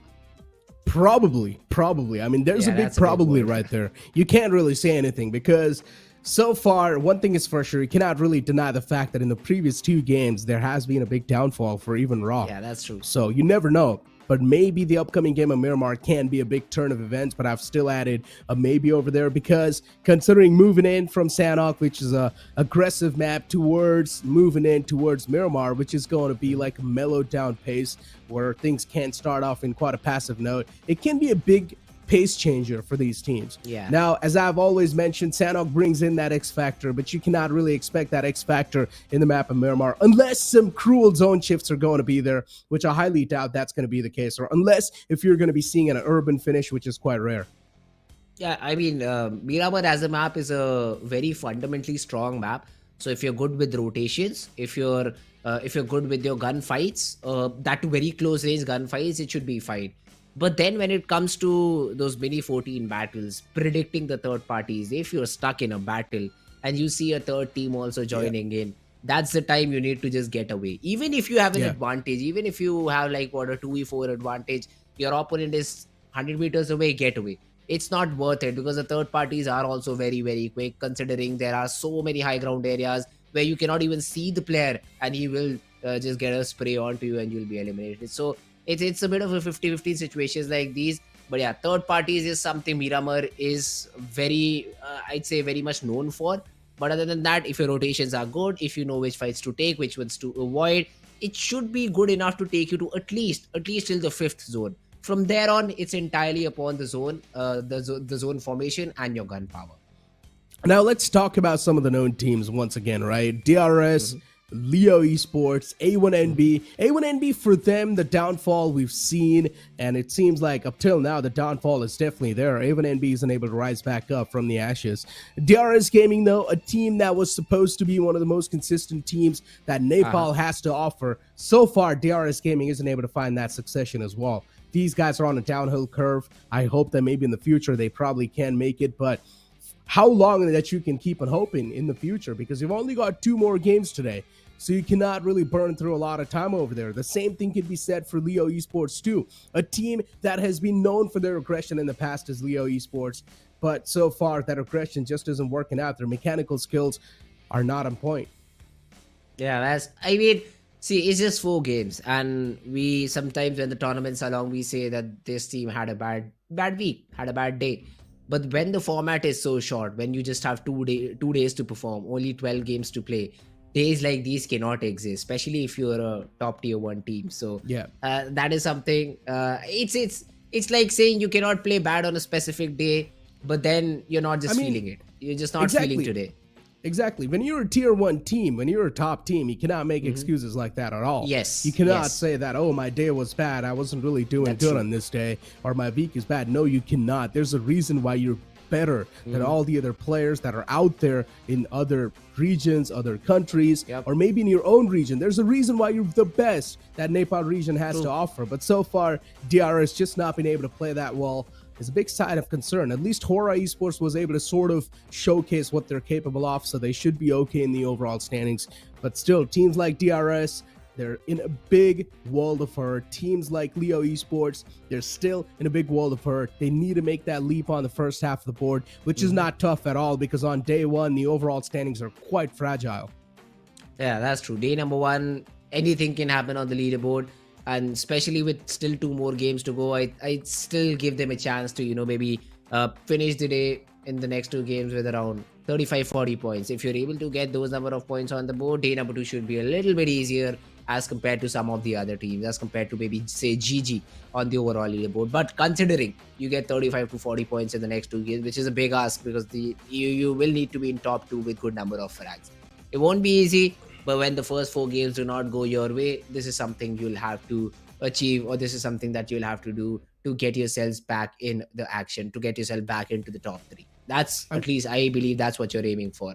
So let's see. You still have 2 games left. Miramar is going to be the next map, and surprisingly, I'll give you a fun fact as well. We've seen DRS play a little bit better on the map of Miramar as compared to Erangel, because I exactly cannot recall which split, but in I guess in PMPL we did see DRS doing good in the league stages, and their Miramars were like phenomenal. Always a top 5 finish, always getting 6-7 frags to their name, around 15 points on an average on those Miramar maps. So something like that has to be repeated today, or you'll have to go home with the day with very less number of points. I mean, that's the thing, right? As I mentioned, DRS is the consistent team that Nepal region has to offer. This is a champion teams, dude. But still, them not being able to perform itself inside PMCO is a big sign of concern. Them being able to perform in some better events in the past is, of course, a big glory, is like a big legacy for this entire organization. But now the drop-off inside PMCO itself can raise a lot of concerns and a lot of fingers. But here we go, ladies and gentlemen. The upcoming game of Miramar is on the way, as we do see the planned flat path in front of us, starting all the way from El Azhar towards down south, which is going to be Cruzdale Valley. This is interesting. So we do see Cruzdale Valley right next to it as well. I want to see if anyone's going to be dropping inside Cruzdale Valley, because that's like a drop location, which is quite isolated. But yeah, the planned flat path is going to be on the opposite side towards El Pozo. So once again, another tilted plane flight path, which can raise a lot of concern for a couple of these teams, and we might as well see some drop collisions because this was the similar plane flight path that we saw Exactly. in the previous Miramar too.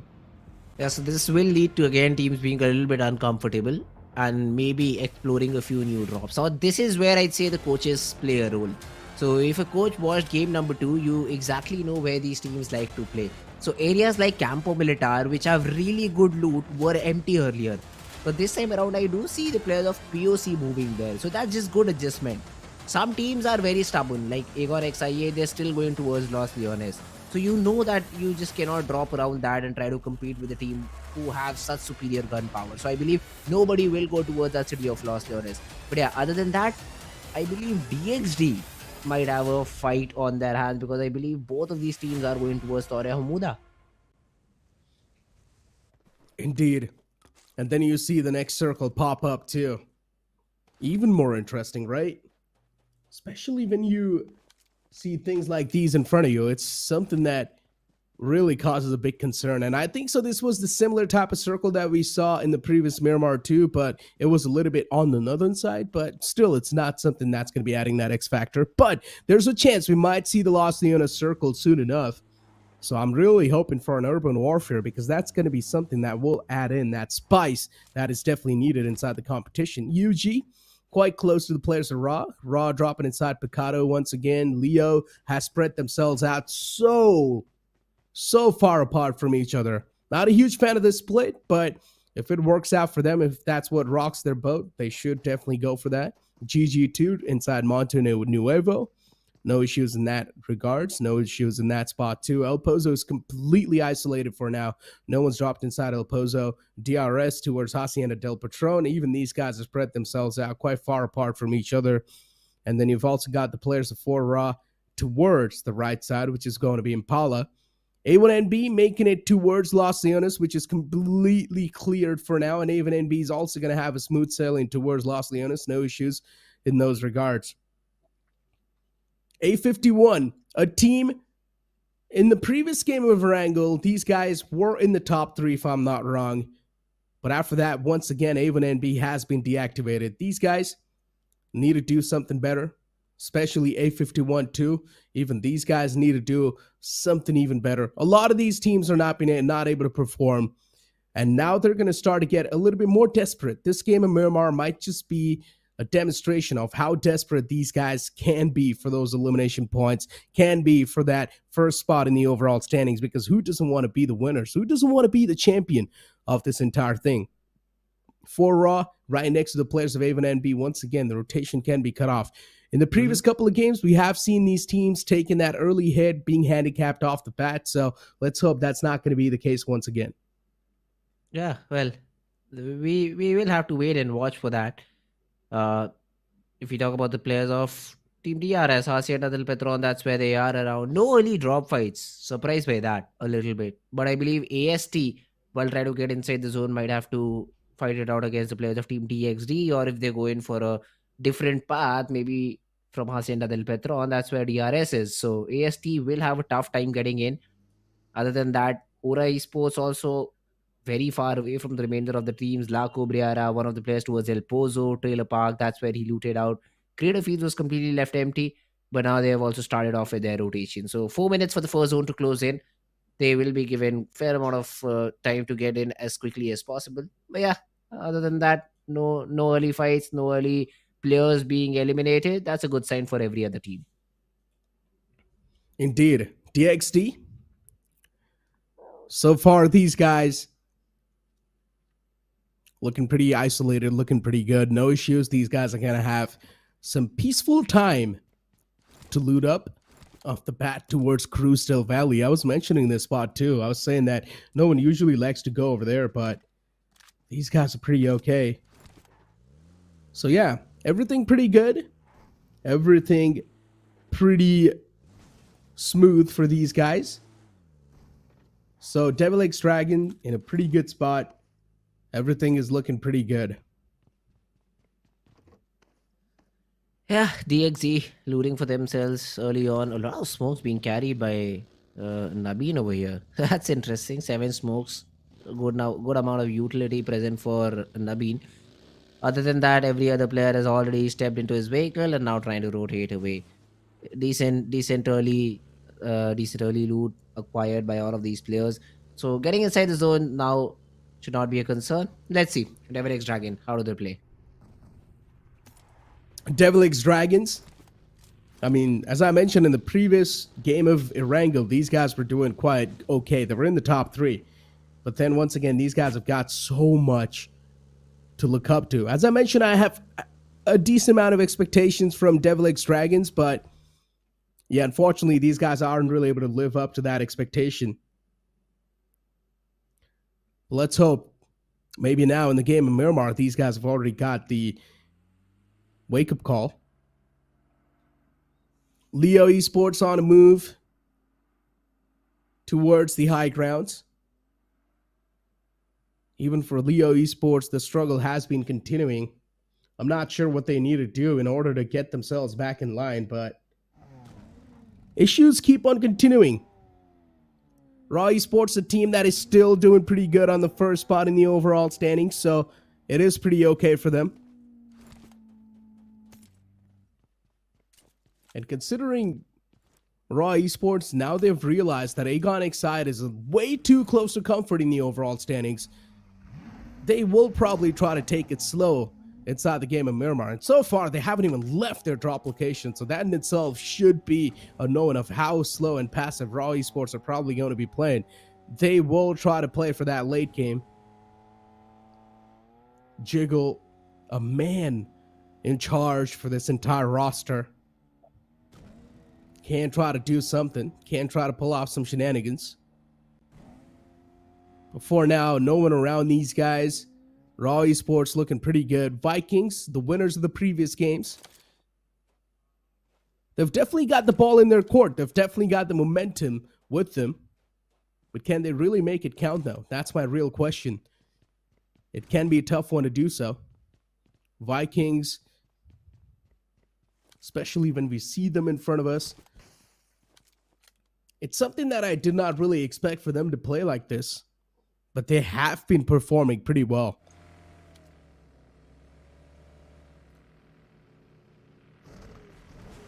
At this stage inside the game, all you can try to do is wrap up as much info as possible. Try to close onto that centric spot inside the circle. Just in general, try to get yourself a good slot booked in the circle. And once you do so, well, the upcoming few stages can be pretty smooth for you. Look at the zone though. Goes all the way down south. And I'd say 70% of these teams will have to make a run for it. A1 and B, as soon as they see the zone, they're like, yeah, we are taking the dead center of the zone. We do not want to be the team that needs to rotate for the next 2 or 3 zones. And that's what you'll get, because at some point this zone is going to leave water. So that 10-20% of the area, there will be another side shift, or maybe a western side shift at one point of time. So A1 and B calculating it all and getting inside the zone, getting a great position as quickly as possible. And so are the other teams. I do not see even a single player on foot right now. All of them just trying to get inside the zone as quickly as possible. Vikings right now, I think they have spotted a team. They were taking a few shots as well, but no knocks as of now. DRS Gaming. All the players in front of us.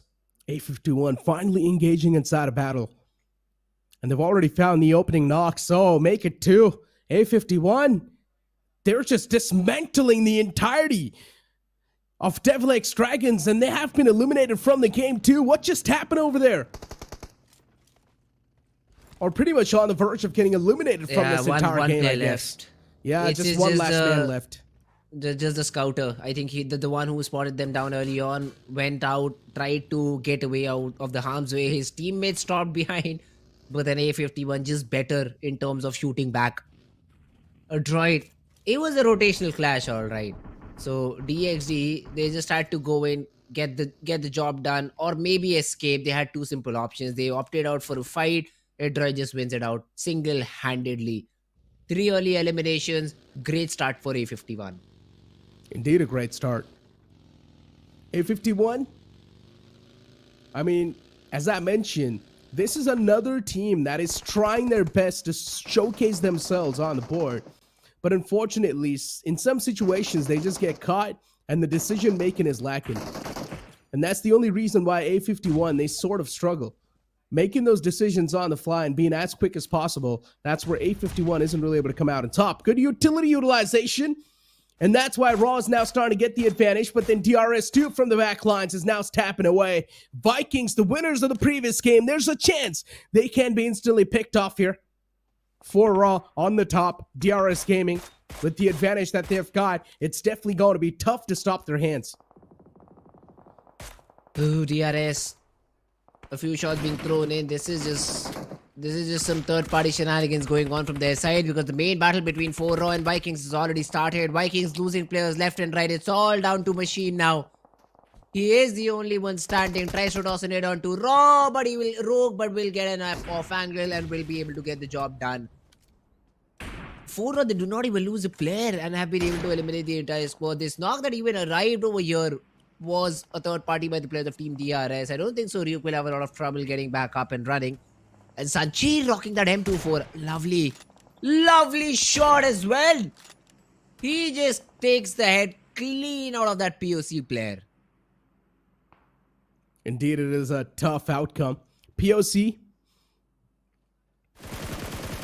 Rums with an AMR in his hands is definitely looking quite a deadly force.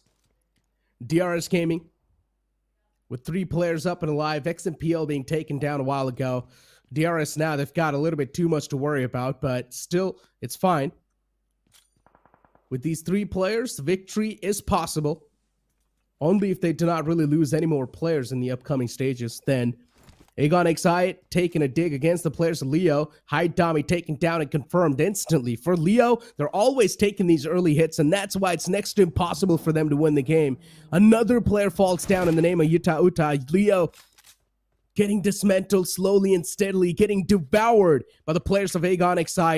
And Leo, nowhere to go. They've only found this compound to play with. It's a big compound, but with only 2 players, it's going to be tough to share. Tough to share, tough to hold. I mean, Leo find themselves in a tough spot overall. So let's see how do they come out of it. A51. Kangcha just trying to see anyone, just trying to spot anyone he can. But yeah, no bueno. Cannot see anything. 3 frags overall for A51. They're happy. They're like, yeah, we have started off good. ISSL on the other hand lose Jimmy very early on as AST. They found the caravan of ISSL trying to rotate. They're like, yeah, give one of the players to us. The rest of you can try and evacuate. But if you stop, you will fall, Mamantha. And that's what happens. ISSL on the verge of losing another player. Yeah, AST going for the taps. Rogue, nicely done. Finds another knockout. Noob Alliance struggling once again inside the fight. There's one man in the clotheslines in the name of Totter. And that's the only man that's holding the string together for a Noob Alliance so far. But AST, now they're starting to back away. Repositioning is the key for a fight. And that's what the players of AST are trying to do. But instead, they're being wise in this one. Backing away. But the players of ISSL, they're getting a chance to be back up on the feet, and that can be a major concern. A1NB, once again, playing that centric spot. These guys always have a good position, but they end up screwed up. Yeah, the zone is going to deter if that happens again or not. Not for now. Again, another brilliant zone prediction by A1NB as it goes towards the western side. Still, pseudo center is where the players of A1NB are located, and I believe it is a compound, so should not be a problem to hold for the next maybe 2.5 minutes. And the other teams, most of them are already inside, but looks like Raw and GG might have a fight. And if Raw decide to rotate from a different position, FPG might also get involved in that battle. A1NB, I mean, being in the smack center, it's not really working out well for them. It is a good spot to be in, don't get me wrong, but they're just not able to play off of that spot. That's the problem. They're just not able to feed off of the enemy fear. A51, just showering those bullets against the players of HORAA Esports. And oh, the man is barely alive, but he still comes out on top. Malik That's some incredible stuff. Now going for the patch up as well. HORAA Esports, they somehow have managed to bounce back from death itself. And they're looking so good, at least for now inside this stage of the game. And we've got the players of POC in front of us. I mean, HORAA Esports in a comfortable spot. It's better not to challenge them in this entire scenario. And one more thing I'd like to point out. There's a lot of people doing the watch party too of this entire tournament. So thank you so much for doing that watch party. But HORAA Esports, oh, Malik is finally looking forward to find some connections. A51 trying to bounce back from this fight. Yeah, and it's Rumps over. knocked out, finished. And that's it. A51 eliminated from the game. Good job done by the players of Team HORAA to control the situation over there and take down the entirety of Team A51. Because I believe it started off as a 4v4, but HORAA were the ones losing players early on. But after that, they scooped up one of the players of A51, brought down to a 3v2, and then individually took all those fights. But in the meanwhile, POC, they're trying to take some shots out of the players of Team UG. Chari just survives with what, 30% HP left. But prior to CTG yet to show up, this team hasn't shown an impactful performance till now. This could be their game because they still are inside the zone. Indeed. POC, once again, just eyeing out the compound. They know the players of HORAA Esports are just trapped in that one. POC in much more of a better spot compared to the players of HORAA. DRS trapped in the front. At least they're barely making it inside the circle, but still, Raw, they've got more freedom of moving around. And for Raw, they can utilize that freedom and try and choke the players of DRS in that spot because DRS is cornered and their confidence is looking all-time low. Yeah, DRS. They've already lost XMPL early on. So it's a 3-man squad remaining for them. Plus on the edge of the zone. So for how long do you even think you'll survive if you do not take some space, if you do not take these early fights? Because at some point of the game, this zone is going to betray you and then you'll have to move inside the zone with zero information because you were not peeking early on. You do not know who is there up in front of the ridge. You do not know if the rotation back from behind that particular area is safe or not because you're not even peeking, you're not even collecting information. So a little bit too passive for my liking. But hey, let's see if DRS can make that work. Look at A1NB, once again, comfortable inside the zone. But that overcommitment you talked about, Necro, in the previous game, I believe that might again impact A1NB if Sinister gets taken down. He was playing so far away, but finally decides to join back with his team. Sinister was scouting that compound just in case if A1NB needs to reposition. But now Sinister got the confirmation that the compound's completely clear. So A1NB knows that that compound is grabbable if they do want to. A beautiful nade. Nicely done, DRS. Once again, a great start inside the fight. Shotguns up close and personal, can't find him that value. But DRS, they cannot really underestimate their opponents like that. The first man was found, but then that's it. DRS, they put the players of 4 on their graves. Yeah, they also had a little bit of help from the players of Team AST, and looks like that they are also going to do some damage onto the DRS guys. AST from far away were able to rack up 2 frags, but now they want 2 more. They want to take the entirety of Team DRS down if they decide to push in. Or they don't really have to because DRS are still outside the zone. Getting inside will mean a fight against the players of Team AST, but they themselves get third-partied by FPG. From behind, Jaya gets taken down. The revival will start, but in the process, DRS might be able to rotate out of the harm's way. FPG, even in the elimination feed, you can see them getting those eliminations wrapped up. DRS Gaming, another challenger approaching in the name of AST. But AST, they'd probably like to stay to that comfort zone because they're barely making it inside the circle too. They've got the edge to play with. And they do not really need to hurry things because DRS is outside of the zone. Then they need to leave that compound and make it inside the safe zone. So once again, overall advantage in the hands of AST. HORAA Esports on a move. They've got too much to deal with over here in the name of GG. And GG's firepower has been looking on point. So you'd really need to be extra cautious against him. It's all about the first knock in these 4v3 fights. So that's something DRS really want. Finally, Killer gets a knock, but his HP is very low as well. He gets traded out by Core. So So POC should be easily able to eliminate the players of Team DRS and, of course, their old foes. AST also chime in, get that final frag, and with that, DRS will bite the dust. Pretty much. Raw Esports, sleepy. A lot of shots were taken. Yeah, so let's goes down. Yeah, he does find the opening. And now Prabeen looking for to make the move against the opponents. A good cover fire from the back. Sleepy's doing such a great job in providing that cover fire. Prabeen in the front's going to seal the deal. That's it. GG. Just like that. Being eliminated from the game. Raw Esports, this is what you call a perfect execution in the fight. Everything went as planned. And not even a player knocked out. Sleepy was just too accurate with his M4, especially that long range knock. The player who was supposed to give some cover fire, if he falls, then the players up in the pit area just are waiting for them to be completely eliminated, because without cover fire you're just dead. AST in the meanwhile now will face a lot of shots from the players of Team POC, not just shots but nades as well. POC themselves have taken some damage. Saigon has already been taken care of, but does it even matter, because AST in a world of shambles over here. Riot of CTG over there. NBA knocked out and finished instantly. And POC now looking forward to get the revenge against the players of AST. Core is the man in the front lines, is the man in charge. But he gets put to sleep instantly. POC, no matter what they try, everything is just failing against the players of AST. And AST, what a good defense. Definitely looking quite uncrackable. Slayer now getting inside the vehicle, making it inside the safe zone is going to be the main priority. And from the back, it's going to be the players of HORAA Esports just shutting down the last leftover man in the front.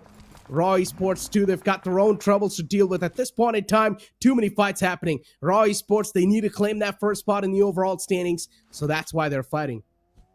Yeah, but a couple of knocks, one from FPG, one from the opponent team. It is troubling them a lot. One from A1 NBA. But the revivals will be thrown in. Cyclone is still trying to throw some random shots under the vehicle, trying to get just a little pixel out of place so that he can stop that revival, but that's just not going to happen. Raw back with 3. The fourth one should also be revived. Sleepy should also get that revival. But yeah, FPG is doing a great job. They're applying as much pressure as possible on the players of Team Raw Esports, so they cannot focus on the fights that they really want to take. They have to play defense right now, so that's what they're doing. Smokes deployed all around, going in for the revivals. FPG on the other hand now finally maybe shifting focus towards a different team. No. They just go right back to the players of Raw Esports. Yeah. AST. Oh, HORAA. Not really in a good position. But at this point in time, the circle's out in the open, and the only thing that can be your friend are the terrains and maybe a couple of vehicles. AST moving in like a dominant force too. There's 7 teams alive in total. And it's state 6 of the circle. Crypto on the opposite side. ENG is still making it out alive, and that's a big concerning factor for all the unknown teams, including the players of FPG. FPG, so far, looking pretty okay. They found another player from AST. AST, nowhere to go. They're getting pinned and pressured by 2 players at the same time. It's going to be ENG, and from the back, it's FPG. Look at this. Raw for just 30 seconds ago were in trouble. Both these teams were fighting against Raw, were getting those knocks, but now the tables have turned. Now once the zone starts to push you in, the zone makes you uncomfortable in the position that you are, you just tend to fight amongst yourselves, and that's what's happening. FPG and AST, that's a fight that they're mutually taking, and now it's all down to Zeo to survive. FPG also do not have a lot of players. It's just a couple of players in front of him. Zeo can still pull out a 1v2. ENG finally throwing in some shots. Zord gets knocked out, but then Sleepy answers right back. Oh man. FPG. ENG, considering even a little bit of brakes have been installed in them, so they cannot really peek out. They cannot really be aggressive anymore. Playing a little bit passive should be the way to go. But ENG, considering they're in full force inside the game, and I also like the spread that they have, everything should be like a smooth sailing. As long as they're getting rid of their opponents as they're moving in. They need to be the cleanup crew. FPG in a fight against the players of AST. This could have been so close, but FPG looking forward to come out on top. AST still, that man in the front lines, is not willing to give up anytime soon. And that's why AST still running in the race. But soon enough, there's a chance they can be eliminated. Oh, AST. Zio gets another knock onto Cyclone. This is looking like a very difficult game for the players of Team FPG. They were so much in control, but now they lost all of it. Zio put in the final battle, but Bia finally comes out on top. Somehow saving his team from elimination. Wants to go in for the revival. ENG I8 on the other hand have been able to get rid of the players of Team Leo Esports and still are fighting with the players of Raw. Crypto knocked out. Confirmation can be there. Uzum, even he is going for that prone. ENG I8. Considering these guys, oh no. Well, I was about to say that these guys were looking like in full force, and well, as I say that, they just get eliminated within a flash. ENG I8 going down from 4 players to no. FingerPrintsGlobal still somehow making it alive. You've got A1NB. They had a solid spot to play with. There's a chance A1NB can come out on top finally, because they've got a hard cover to play with, and all the other teams are quite exposed. Ooh, FPG, they will get that revival at least. Cyclone will be able to bring Bia back up. But yeah, this is looking like a game between A1NB and the players of Team Raw Esports. FPG could play the spoiled sport, but that's about it. They're not also in a prime position to do something about this. Raw though, Sleepy gets one and then there's the second. Both of these knocks will have a huge impact, because both these players from A1NB were supposed to provide some sort of cover fire. FPG suddenly will become alive because a couple of knocks from the players of A1NB and they will be back in action. Raw Esports is their game to lose. I'll say outright. I'd say that just outright. It's their game to lose. It's a 4v2v2. They just have to wait patiently. They just have to be accurate, and that should be the game for them. Deathstorm also falls. Sinister's frag might just get stolen down by the players of Team FPG, but that does not mean that Raw Esports would be in a whole lot of trouble. It should be still a game 1 for Raw Esports. I'm not gonna lie. This just makes me question what exactly is going on with ANNB. This is one of the most known teams that South Asian region has to offer, and still making mistakes like that. Bad decision making is costing them this game. They had the best position inside the circle they could have asked for, and they still managed to mess it all up. And now the ball's in the Raw Esports court. All the 4 players from Raw Esports, quite comfy. Hitman can be the only player who can possibly play that spoiler. Praveen's position's compromised, and now Raw Esports exactly knows where the opposition teams are too. If Raw Esports wants, they can definitely go for that compound. That's on the left side of them. But I highly doubt that's going to be the case. Instead, Raw Esports, they're probably going to try to play it a little bit more safe instead of going for that extra bit of a risk. And for now, taps have been taken. Good knock. Found. Praveen knocked out. Raw Esports, the Veals are quite exposed, and because of that, they're toast too. A1NB still can make the most out of this situation, although the zone is going to force all of these players out. Cyclone left with very little HP. Hitman exposed to the players of Team Raw. Zordy gets that knock onto Deathstorm. This was a very important fight that Deathstorm needed to win. But now Hitman also all out in the open. A whiff coming in from Sleepy. Uncharacteristic. But somehow it does happen, and now it's a 3v2. FPG can still very much win the game. Cyclone gets a knock, and they've done it. I believe that they've done it, FPG. They've got that chicken dinner. They've stolen it away from the hands of Team Raw Esports. FPG getting that chicken dinner. But hey, it doesn't really matter. Raw Esports, all they needed to do was have a solid game, and they have. And that means they're still going to be maintaining that first spot in the overall standing. For FPG, yes, this can be a bit of a bounce back, and you really need to question yourself, was this bounce back too late?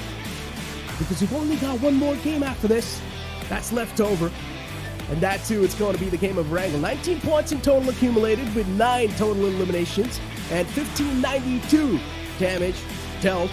FPG definitely making a statement, but it can be too late.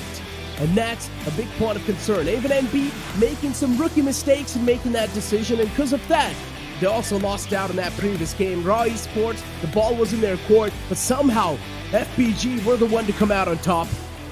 Definitely quite a lot of surprises, but ladies and gentlemen, now it's time for us to toss to a short break. Don't go anywhere, we'll be right back.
Welcome back after that short commercial break, and there's only one more game to go. But the previous game of Miramar was quite interesting. It was a major roller coaster of ride, especially when we thought that even NB could win, but then later on we thought that maybe ROA Esports could win, but then in the end the winner was someone completely different.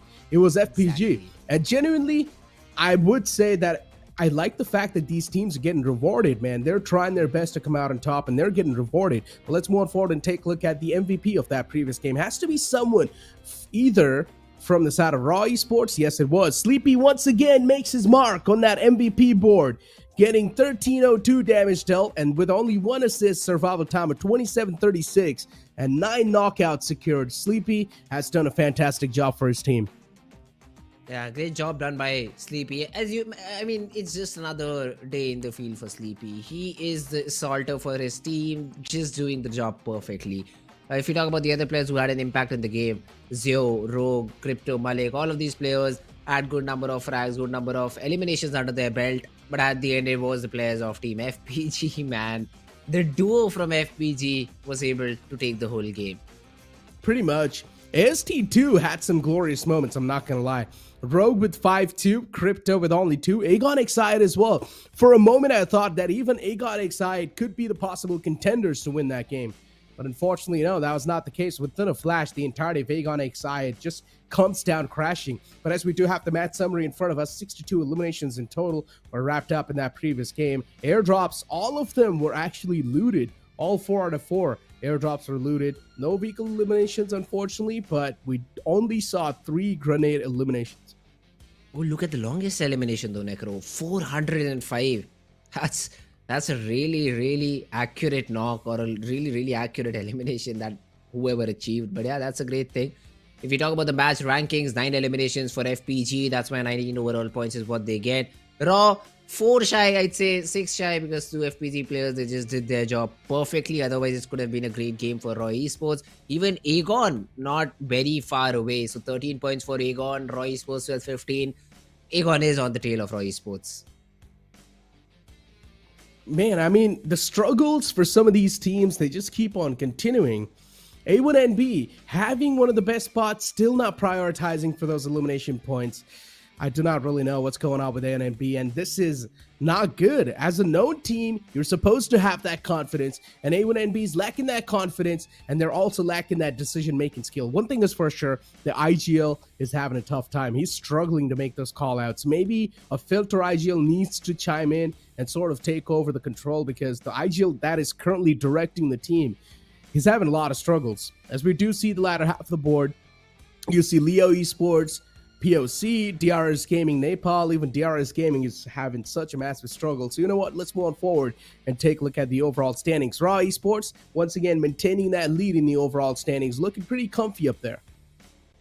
Yeah, 6 points lead. Could have been a little bit better, but it's fine. ENG 52 points, ROA Esports 58 points. Looks like the title is going to be competed by these two teams themselves. I mean, 4 ROA is there in the competition. HORAA is also slowly and steadily climbing up. but these teams have just been on this third and the fourth spot on the basis of just one single game, which will eventually die off as we just progress with these different matches. So Raw, HORAA, they need to be very consistent even if they want to try and get close to Raw and Aegon. And now you can see only the mid pack of the overall standings is looking fragile. The top three is really tough to breach in. So that's what happens on day one, at least in the first couple of games. The overall standings are quite fragile, but then at the end of day one, you can clearly see that stark difference in the top five or either in the top three, and that's what is currently happening. Breaching inside the top three is going to be a hell of a job, but then as we do move on towards the latter half of the board, POC is currently all the way at the bottom. Noob Alliance on that 15th spot, DRS Dragons, even they're not able to do anything at all. GG, I thought this team definitely packs a massive punch, but even they're struggling. I mean, what can you say when teams like DRS Gaming and VIKINGxSS Esports isn't able to perform? I guess these undergods are really able to do a great job. Oh, for sure, man. If these teams have been shut down, then definitely someone is in the play. It's not like every time DRS is facing against the players of Team Raw Esports. Every other team is getting in and being able to eliminate the players of DRS. Third parties are happening, but that's just bad calling. If you're getting third party, it was not a great call by your IGL. So that's as simple as it gets. But it's all good. 5 matches have already been passed away. No repeat chickens as of now. So we'd love to see if there's another new team on this map of Erangel, or do we see one of these 5 teams grabbing this chicken in the final game of Erangel? Yeah, well, I mean, overall, we had 6 games today, and now it's just boiled down to this one last game. One last chance inside day one to make that bounce back in the first half of the board, and then maybe tomorrow you can keep on constructing that comeback if you are definitely trying to go for that. I mean, this can't be a game that DRS desperately needed. Maybe 11 elimination points with a chicken dinner that can propel you in the first half of the board, at least inside the top 8, and then maybe tomorrow, once the momentum is back with you, you can pretty much try and go for that first spot, which can't seem next to impossible to achieve, but you might as well go for the shot. You might as well try. Yeah, I mean, it's all good. It's just the last game of the day. Try to get your horses up for day number 2. Try to perform a little bit better on day number 2 is what I'll say. But yeah, once one game is still there, one game is still left for you guys to attempt to try.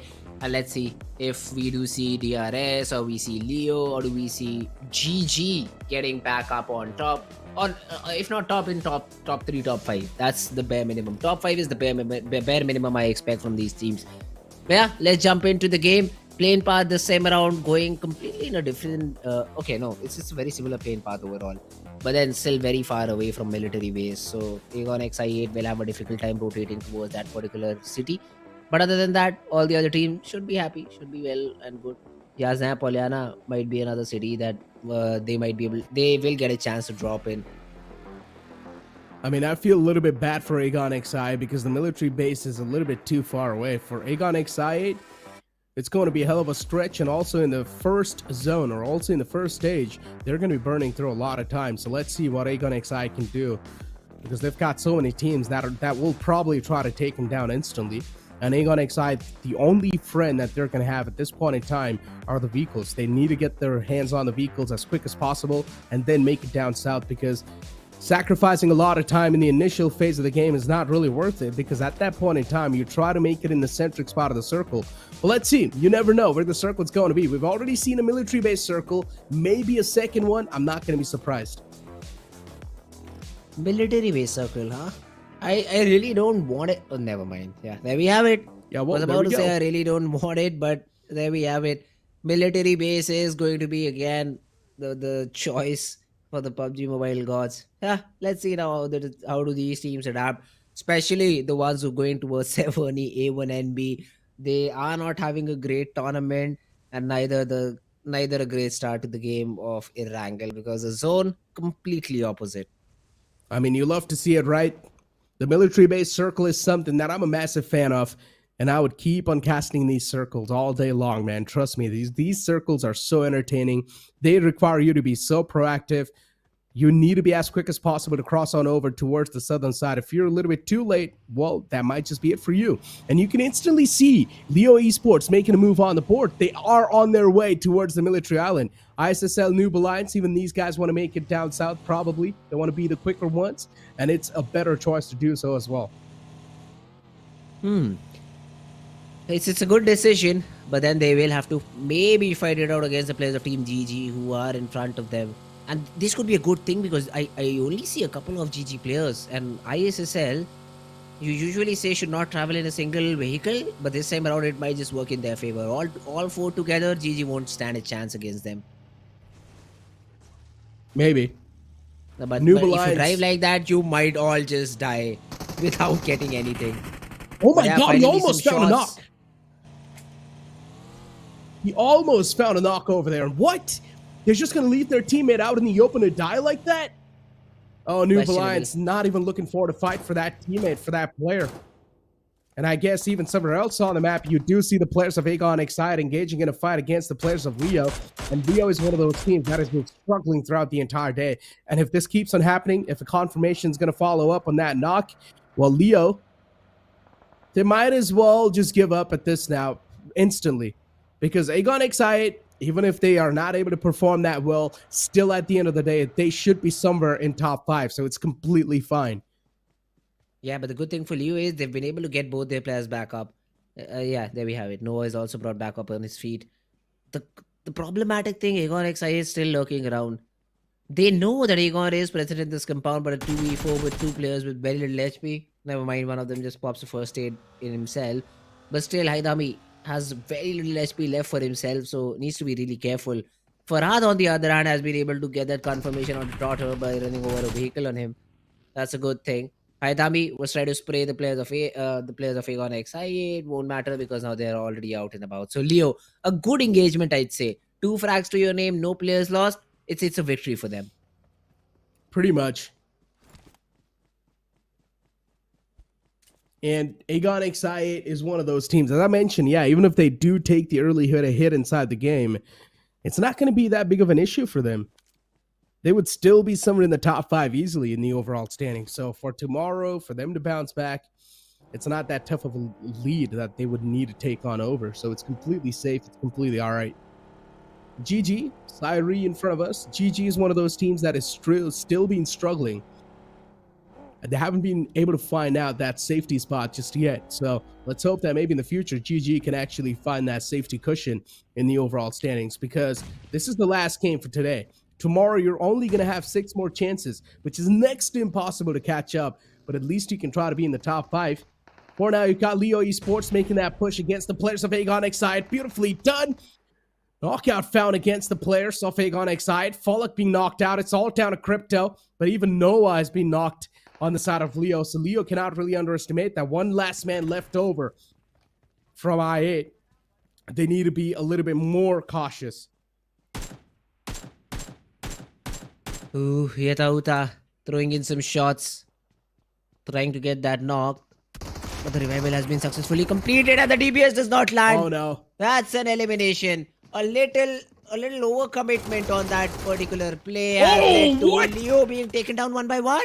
Finally, Yetauta from far away has been able to get that trade, but then Crypto still stands and Noah does not have a lot of HP to go and get that trade. Yeah. So Leo put in a very difficult spot. If Crypto knows this information, he can just go in for the frags, but he does not. He plays it safe. He plays it in a very good fashion. He goes in for the revival. He will be able to bring this player back up. It will be a 2v3, but finally Leo, they're 1 HP. They're 1 HP. What are you doing?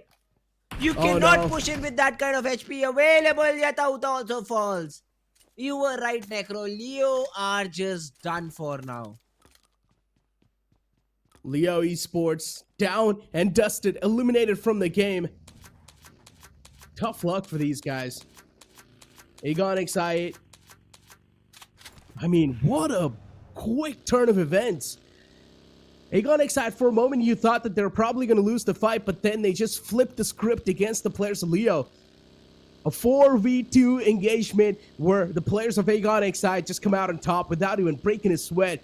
Leo, I'm not sure what's going on with them. Leo and A1 Esports, these two teams, being some of the known teams inside South Asian region, still making mistakes like that.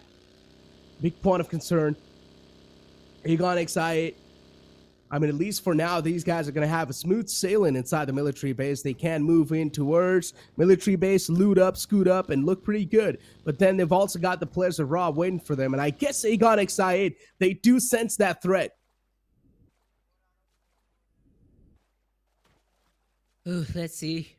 DRS on the other hand, I do see Killer over here just trying to occupy this bridge, maybe scout out for further rotation. Just hoping to see or just get any information he can. ENG, they just had a great engagement, but now need to find some medicines for themselves. Crypto falls to Jiggle, and this should be the end for Crypto. Yeah, he will be completely taken down. Situations like these, you just try and stick together, but they thought that military base might be completely empty. They were entirely wrong. There's a complete team nearby who have started taking shots, and even now Falak is being tracked out. So I believe ENG might take an exit over here, but they've done their job, right, Necro? They've got those 4 eliminations. They started off on a bad note, lost 2 players, but after that, if the recovery is this good, I'd say it's fine to get eliminated with 4 or 5 points. Pretty okay, yeah. Not too bad. It could be worse. AST. Oh man, this could be so bad for PLC once again. PLC is already all the way on the 16th spot in the overall standings, and I guess another bad start for these guys. The elimination being stolen away too by the players of HORAA. AST, they're definitely going to be quite pissed because they did not even get to face that elimination point. So yeah, unfortunate stuff for them. For HORAA, well, they just got 1 free elimination point.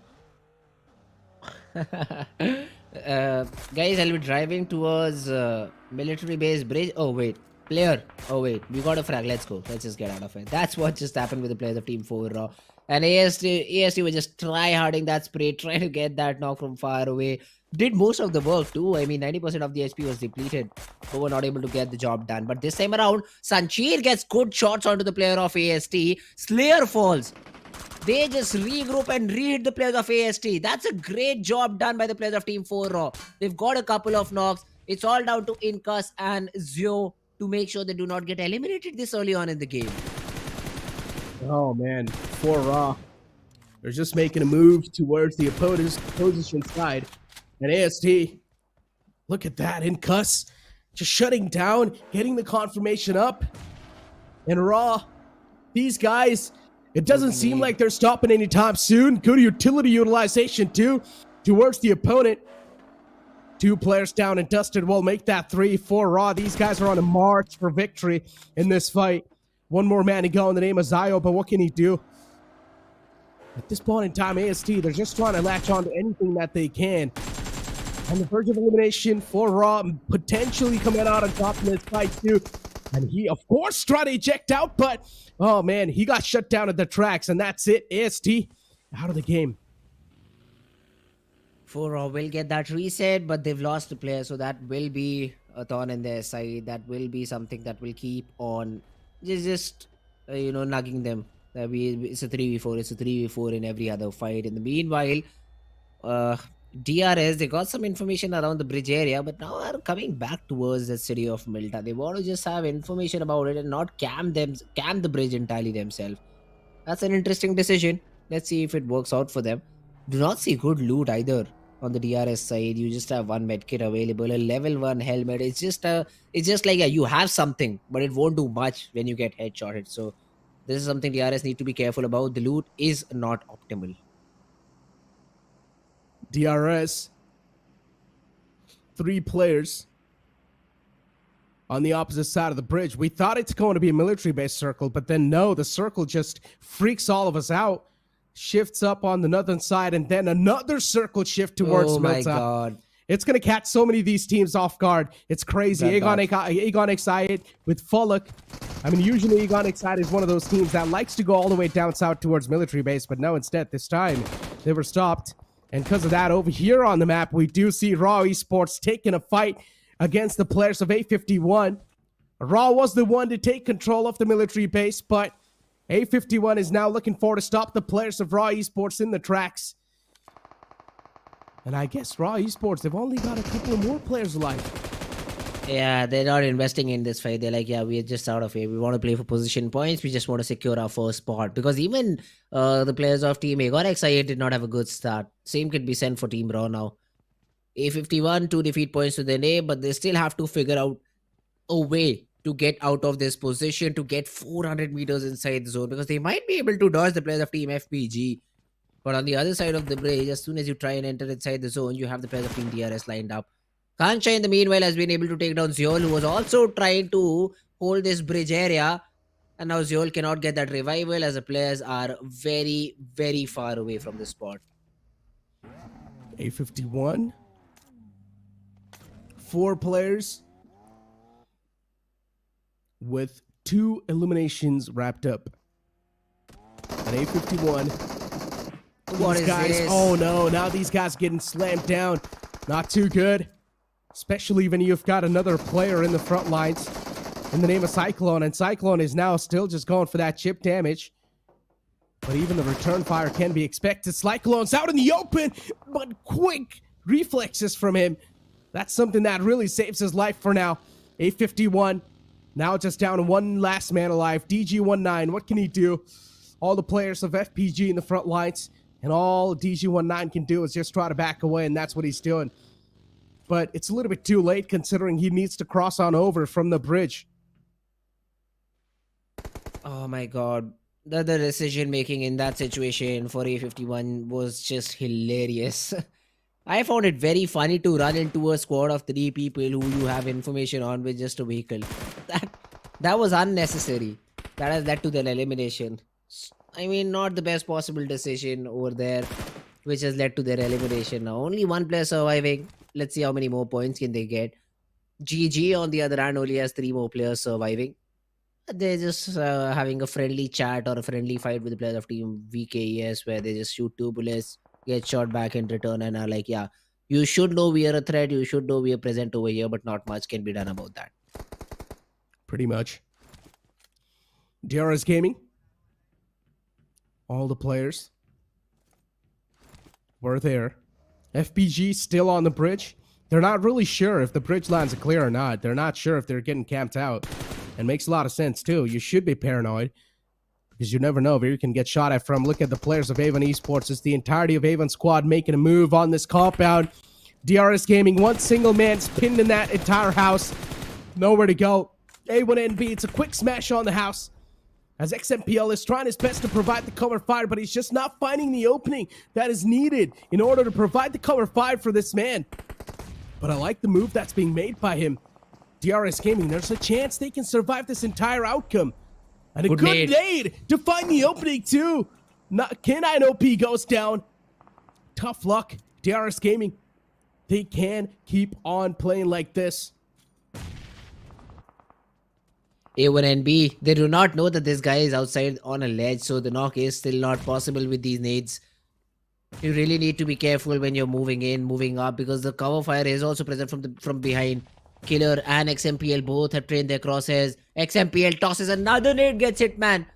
That's 2 in a row. It's all down to Deathstorm and Sinister. Both these players need to come out with something magical. Maybe just go for the revival. You need no magic. You just need to revive your players back up and try and find this single remaining player in your own compound. XMPL shifts his focus towards the back end side. He wants to now deal with the players of Team GG instead. Farad trying to get inside the zone. Even Suki is trying to use that buggy around the shores of Milta. No shots being connected, and now DRS being pitched in from 2 different sides. I mean, just look at the positive side of things, right? A1 Esports, they wanted the compound control. They have got it. So that's all A1 Esports really needed. Compound control established. Now they can play from this for a longer time. DRS can only be a potential threat, but still they do not really have a direct contact, so they can't go for the confirmation. So that's good news for A1 Esports. A1 Esports, they're really good at securing good spots inside the circle. The only issue is making those decisions on the fly inside a fight, and that's where they screw up, making those calls in the fight. And they make a wrong decision all the times. But look at this nade! Such a good one. Finds a 2-piece with that. Oh, DRS. These guys out for blood.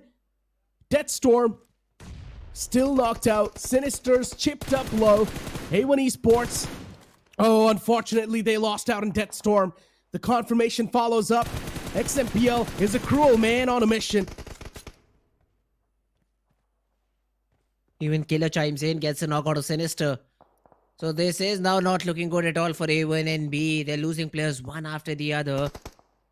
And it seems like even though they had the compound, they did not know it entirely. They thought that there is still someone available up top, but wait a second. Now GG wants to have a piece of the pie. They get a knock with the nade.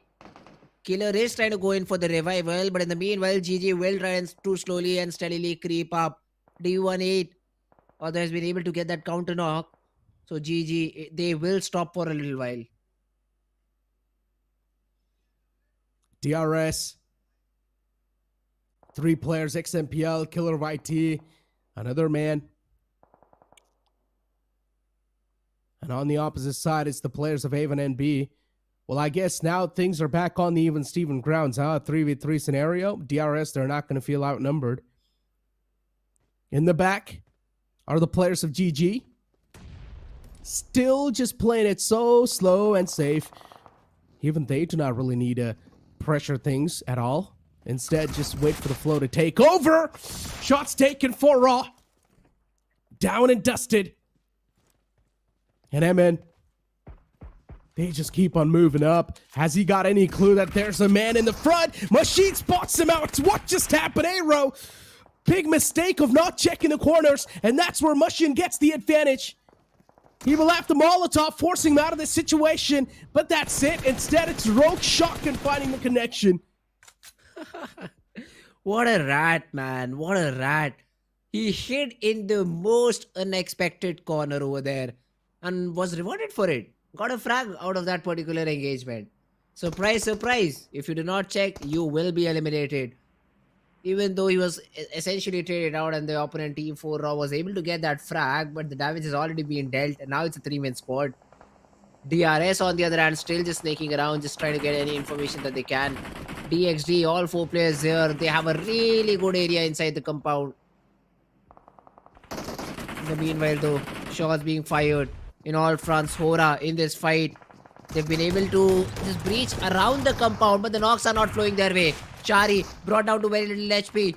Will be able to finish the job. HORAA falling one after the other. 2 players stuck on the left hand side corner. They are trying to get out of that particular spot. HORAA with the UMP has been able to deal a lot of damage. Sky around the corner. Wants to get the job done. Behind them. Behind 2 players. 1. He gets 2. He gets everyone.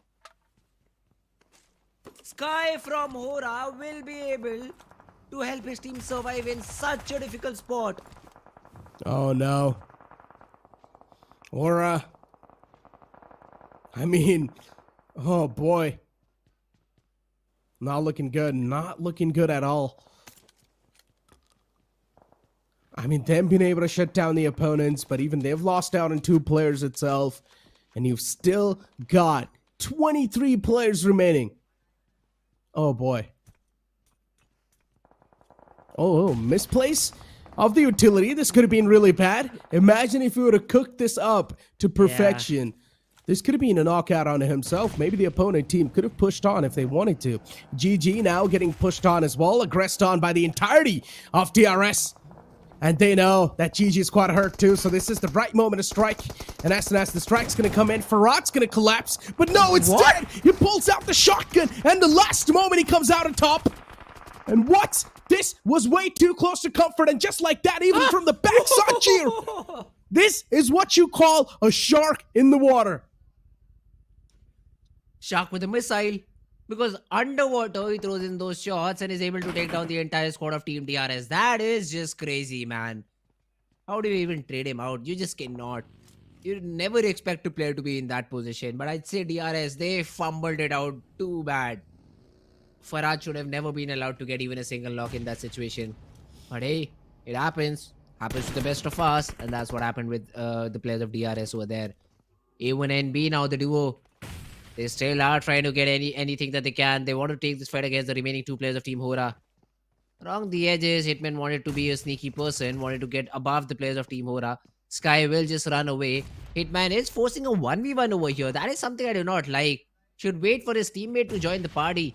Sky tossing a few nades, trying to weaken down the player on the lower ground. Hitman now random shots with the DBS, with the shotgun, trying to just scare away Hitman, and it has worked out because Hitman has already fallen back. HORAA Esports, A1 Esports. The struggles continue. Sinister and Hitman, both these guys. It's a 2v2 scenario against HORAA, and if A1 comes out on top in this one, this can be a big confidence propeller. Hitman going for a couple of pre-fires around the corner, and Sky really wanted to make that push, but at the end moment just denies that decision, and now wants to prioritize playing a little bit more safer, which can be a wiser option, but sometimes playing aggressive can be the way to go.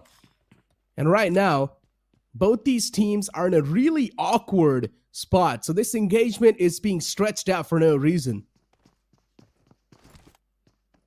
Oh, now Sky will be jumped upon. I think both of the players have spotted each other down. The DBS around the corner could be the one making all the difference, but Sky will just fall back. Now Hitman, oh man, he really wants this battle. He really wants this fight. Sinister also joining in the action. He has been able to get some information about both of these players.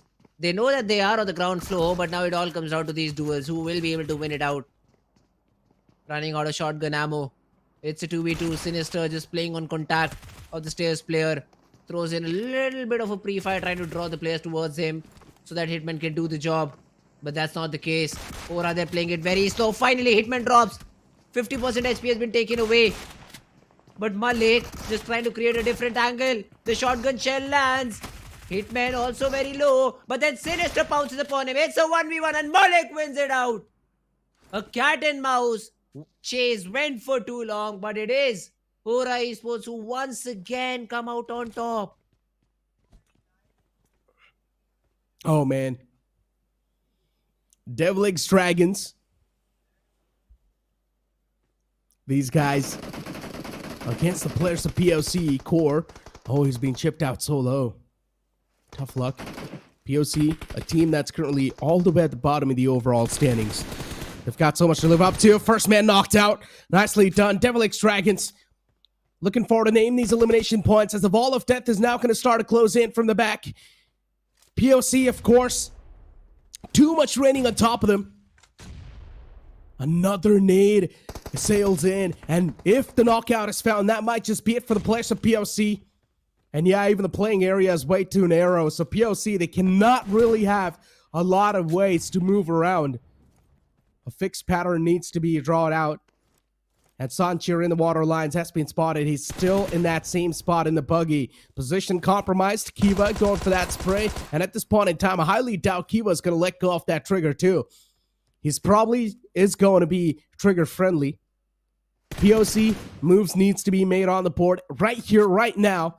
The more time you waste in the future, it's going to bite you even more. The nades had landed perfectly. DXD at one point in time had 2 knocks. But then both these players have been revived and brought back up, and the smoke wall is slowly and steadily being made by the players of Team POC to cross and move towards the players of Team DRS Dragon. Finally, they spot him down, but Imba has been able to get that knock. This could be the opening that they were looking for. POC finally now stood up and they're trying to run the players of Team DXD down. At least just closing the gap with the compound. A good nade brings one of the players down to 50 HP, and then Sai gets a nade with 1 knock. This could be the opening. A follow-up nade might just do the job. POC within eliminating distance. FPG also third party from behind. DXD down to 2. FPG, 3 players. Cyclone is still there with the most amount of elimination points. But DXD, the reign of terror, just doesn't stop on top of them. POC, somehow they've managed to close on up against the opponents. DXD not being successfully able to hold on to their opponents off the base, so that's a big problem for them. And POC, now that they have managed to close on up, DXD, they've got too much threat lingering on top of them. On the opposite side is the players of FPG. On the sidelines is the players of HORAA, and then right underneath them, there are the players of POC. And 3 players of POC. I like the position that's came into play. 2 players way too up close and personal towards the compound, and 1 player in the back holding that ridge, which is a good way to play. I like that 2-1 separation that's there. Ooh, let's see. They do not have any more utility available in terms of nades and mollies, I believe, DXD. That's why they're not being thrown in. Nobody naded out, brought down to very little HP, but Imba is not able to get that knock this time around. FPG slowly and steadily closing in as well. Bia, look at the off angle he has. While the remaining 2 players, they're just making sure they have all the attention in the world on themselves. HORAA has also made their way inside the compound. That solo player of DXD is holding. This could be a little bit tricky for him to do. Malaboy inside that compound, but HORAA does not find him. It is zone number 8. 1 more minute on the clock and the zone will start shrinking in. And that will give advantage to the players of Team FPG because they will deploy those smoke walls and just try to survive while the player of DXD, POC and HORAA fight amongst themselves.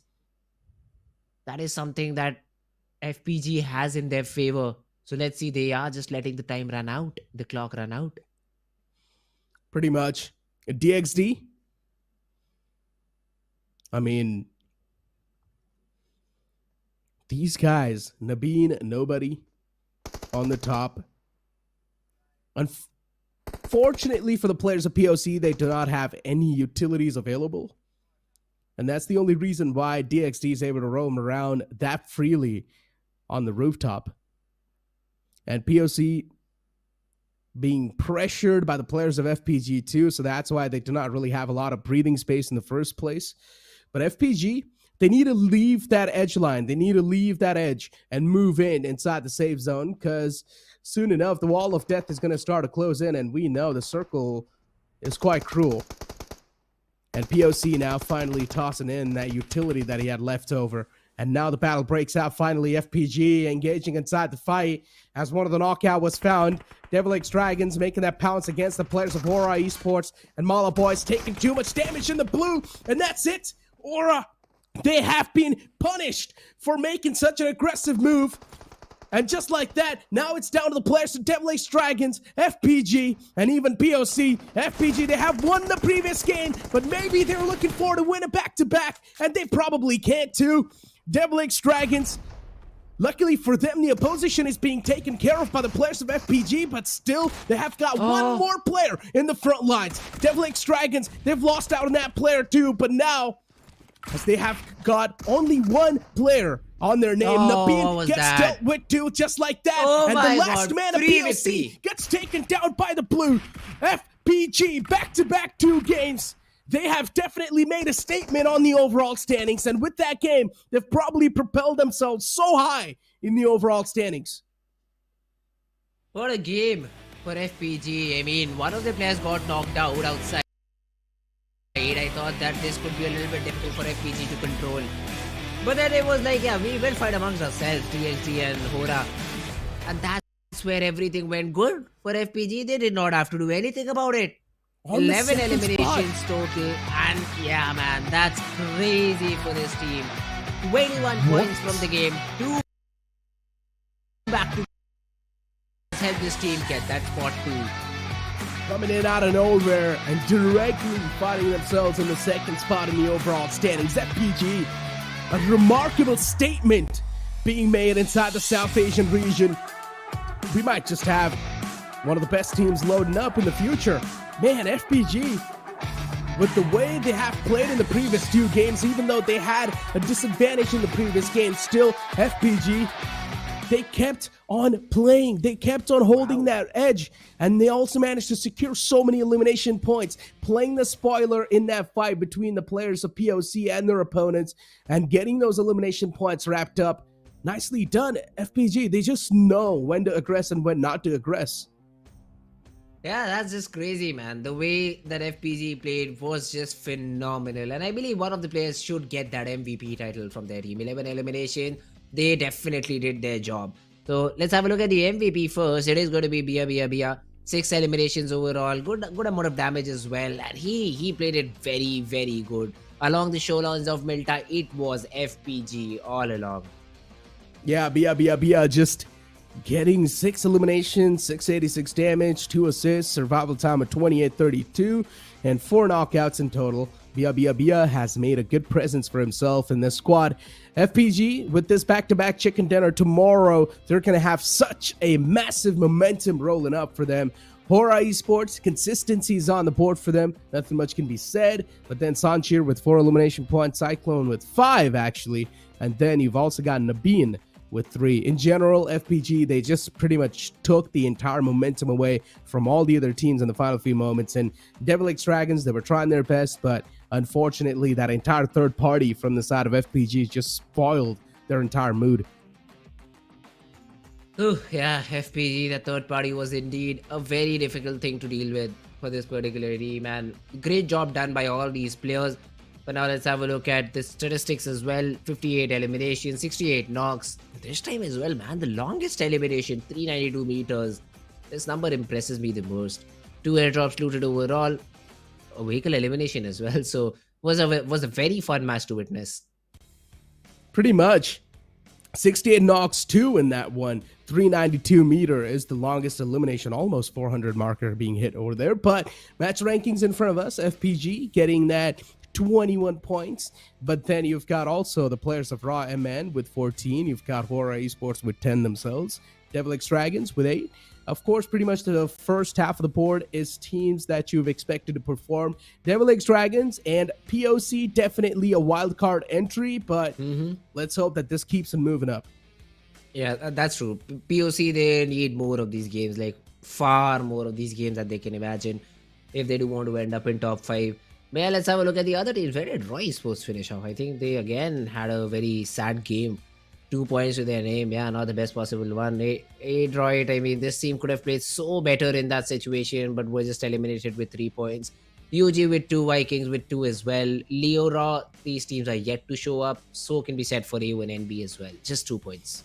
I guess luckily for Raw Esports, still they're on the first spot in the overall standing. So, yeah, I mean, that's still the best possible scenario that you can opt to be in. And Raw Esports, the early efforts that they showcased at today's day is something that's really paying off for them. Because in the first 2 games, these guys just absolutely dominated. And then later on, you clearly saw the performance drop off. But then in one game, once again, Raw was trying to fight back, but it's completely fine. As we've got the overall standings in front of us, 60 points been accumulated by Raw. There's only 2 points separating Raw Esports and FPG. So that's a big threat approaching the players of Raw. ENG right underneath them, 1 point separating FPG and ENG. You've also got 4 Raw, which is, of course, Raw MN, with only 52 points accumulated. Now, at this point in time, breaching it inside the top 8 is going to be a tough affair. Breaching inside the top 5 is going to be even tougher. Yeah, that's true. ENG, this time around, look at the top 4 teams. All of them within touching distance of that first spot. So they will have to just continue with the form that they have right now. But the other teams who are not just making it to the top 5 or maybe to the top 10, A1NB, a lot of expectations from the team, but they haven't showed up yet. Leo Esports as well, just 22 points to their name. DRS, a big name, 13th spot is where they are at, Necro. Yeah, pretty much. And then, as you mentioned, 13th spot is where they are at. Then you also look at DRS Dragons on 14th, A1NB on the 9th spot. Struggles continuing once again for these teams. At least A1NB is on the 9th spot. Maybe tomorrow they can possibly make it inside the top 5 if we see any type of improvement in their playstyle, in their gameplay, but that's highly unlikely. But let's move forward and take a look at the elimination leaders off the day 1 of the grand finals and find out which of those players were the one to outshine the entire competition. Sleepy and Rogue, these guys are moving in, especially Rogue moving in like a silent assassin, getting those 19 elimination points. Sleepy 19. It's a massive tie between these 2 players, but the damage is clearly differentiating between these 2, and also the survival time. You move on forward towards Crypto, 16 eliminations wrapped up. Bia with 14 and Malik with 12. These charts make sure that one of these teams is going to play super aggressive, and in this case, it's not just one. We have 3 different teams. Even though ENG do not have a lot of position points, they compensated. They had to compensate. Same could be said for 4 Raw, because even if you look at the last game, they got eliminated. I guess what, like 5th spot, maybe 6th spot, but they had 10 to 12 eliminations overall. So that was a big number. So these teams just tend to balance everything out with the number of eliminations that they have, and that's what they've done. It's a great thing.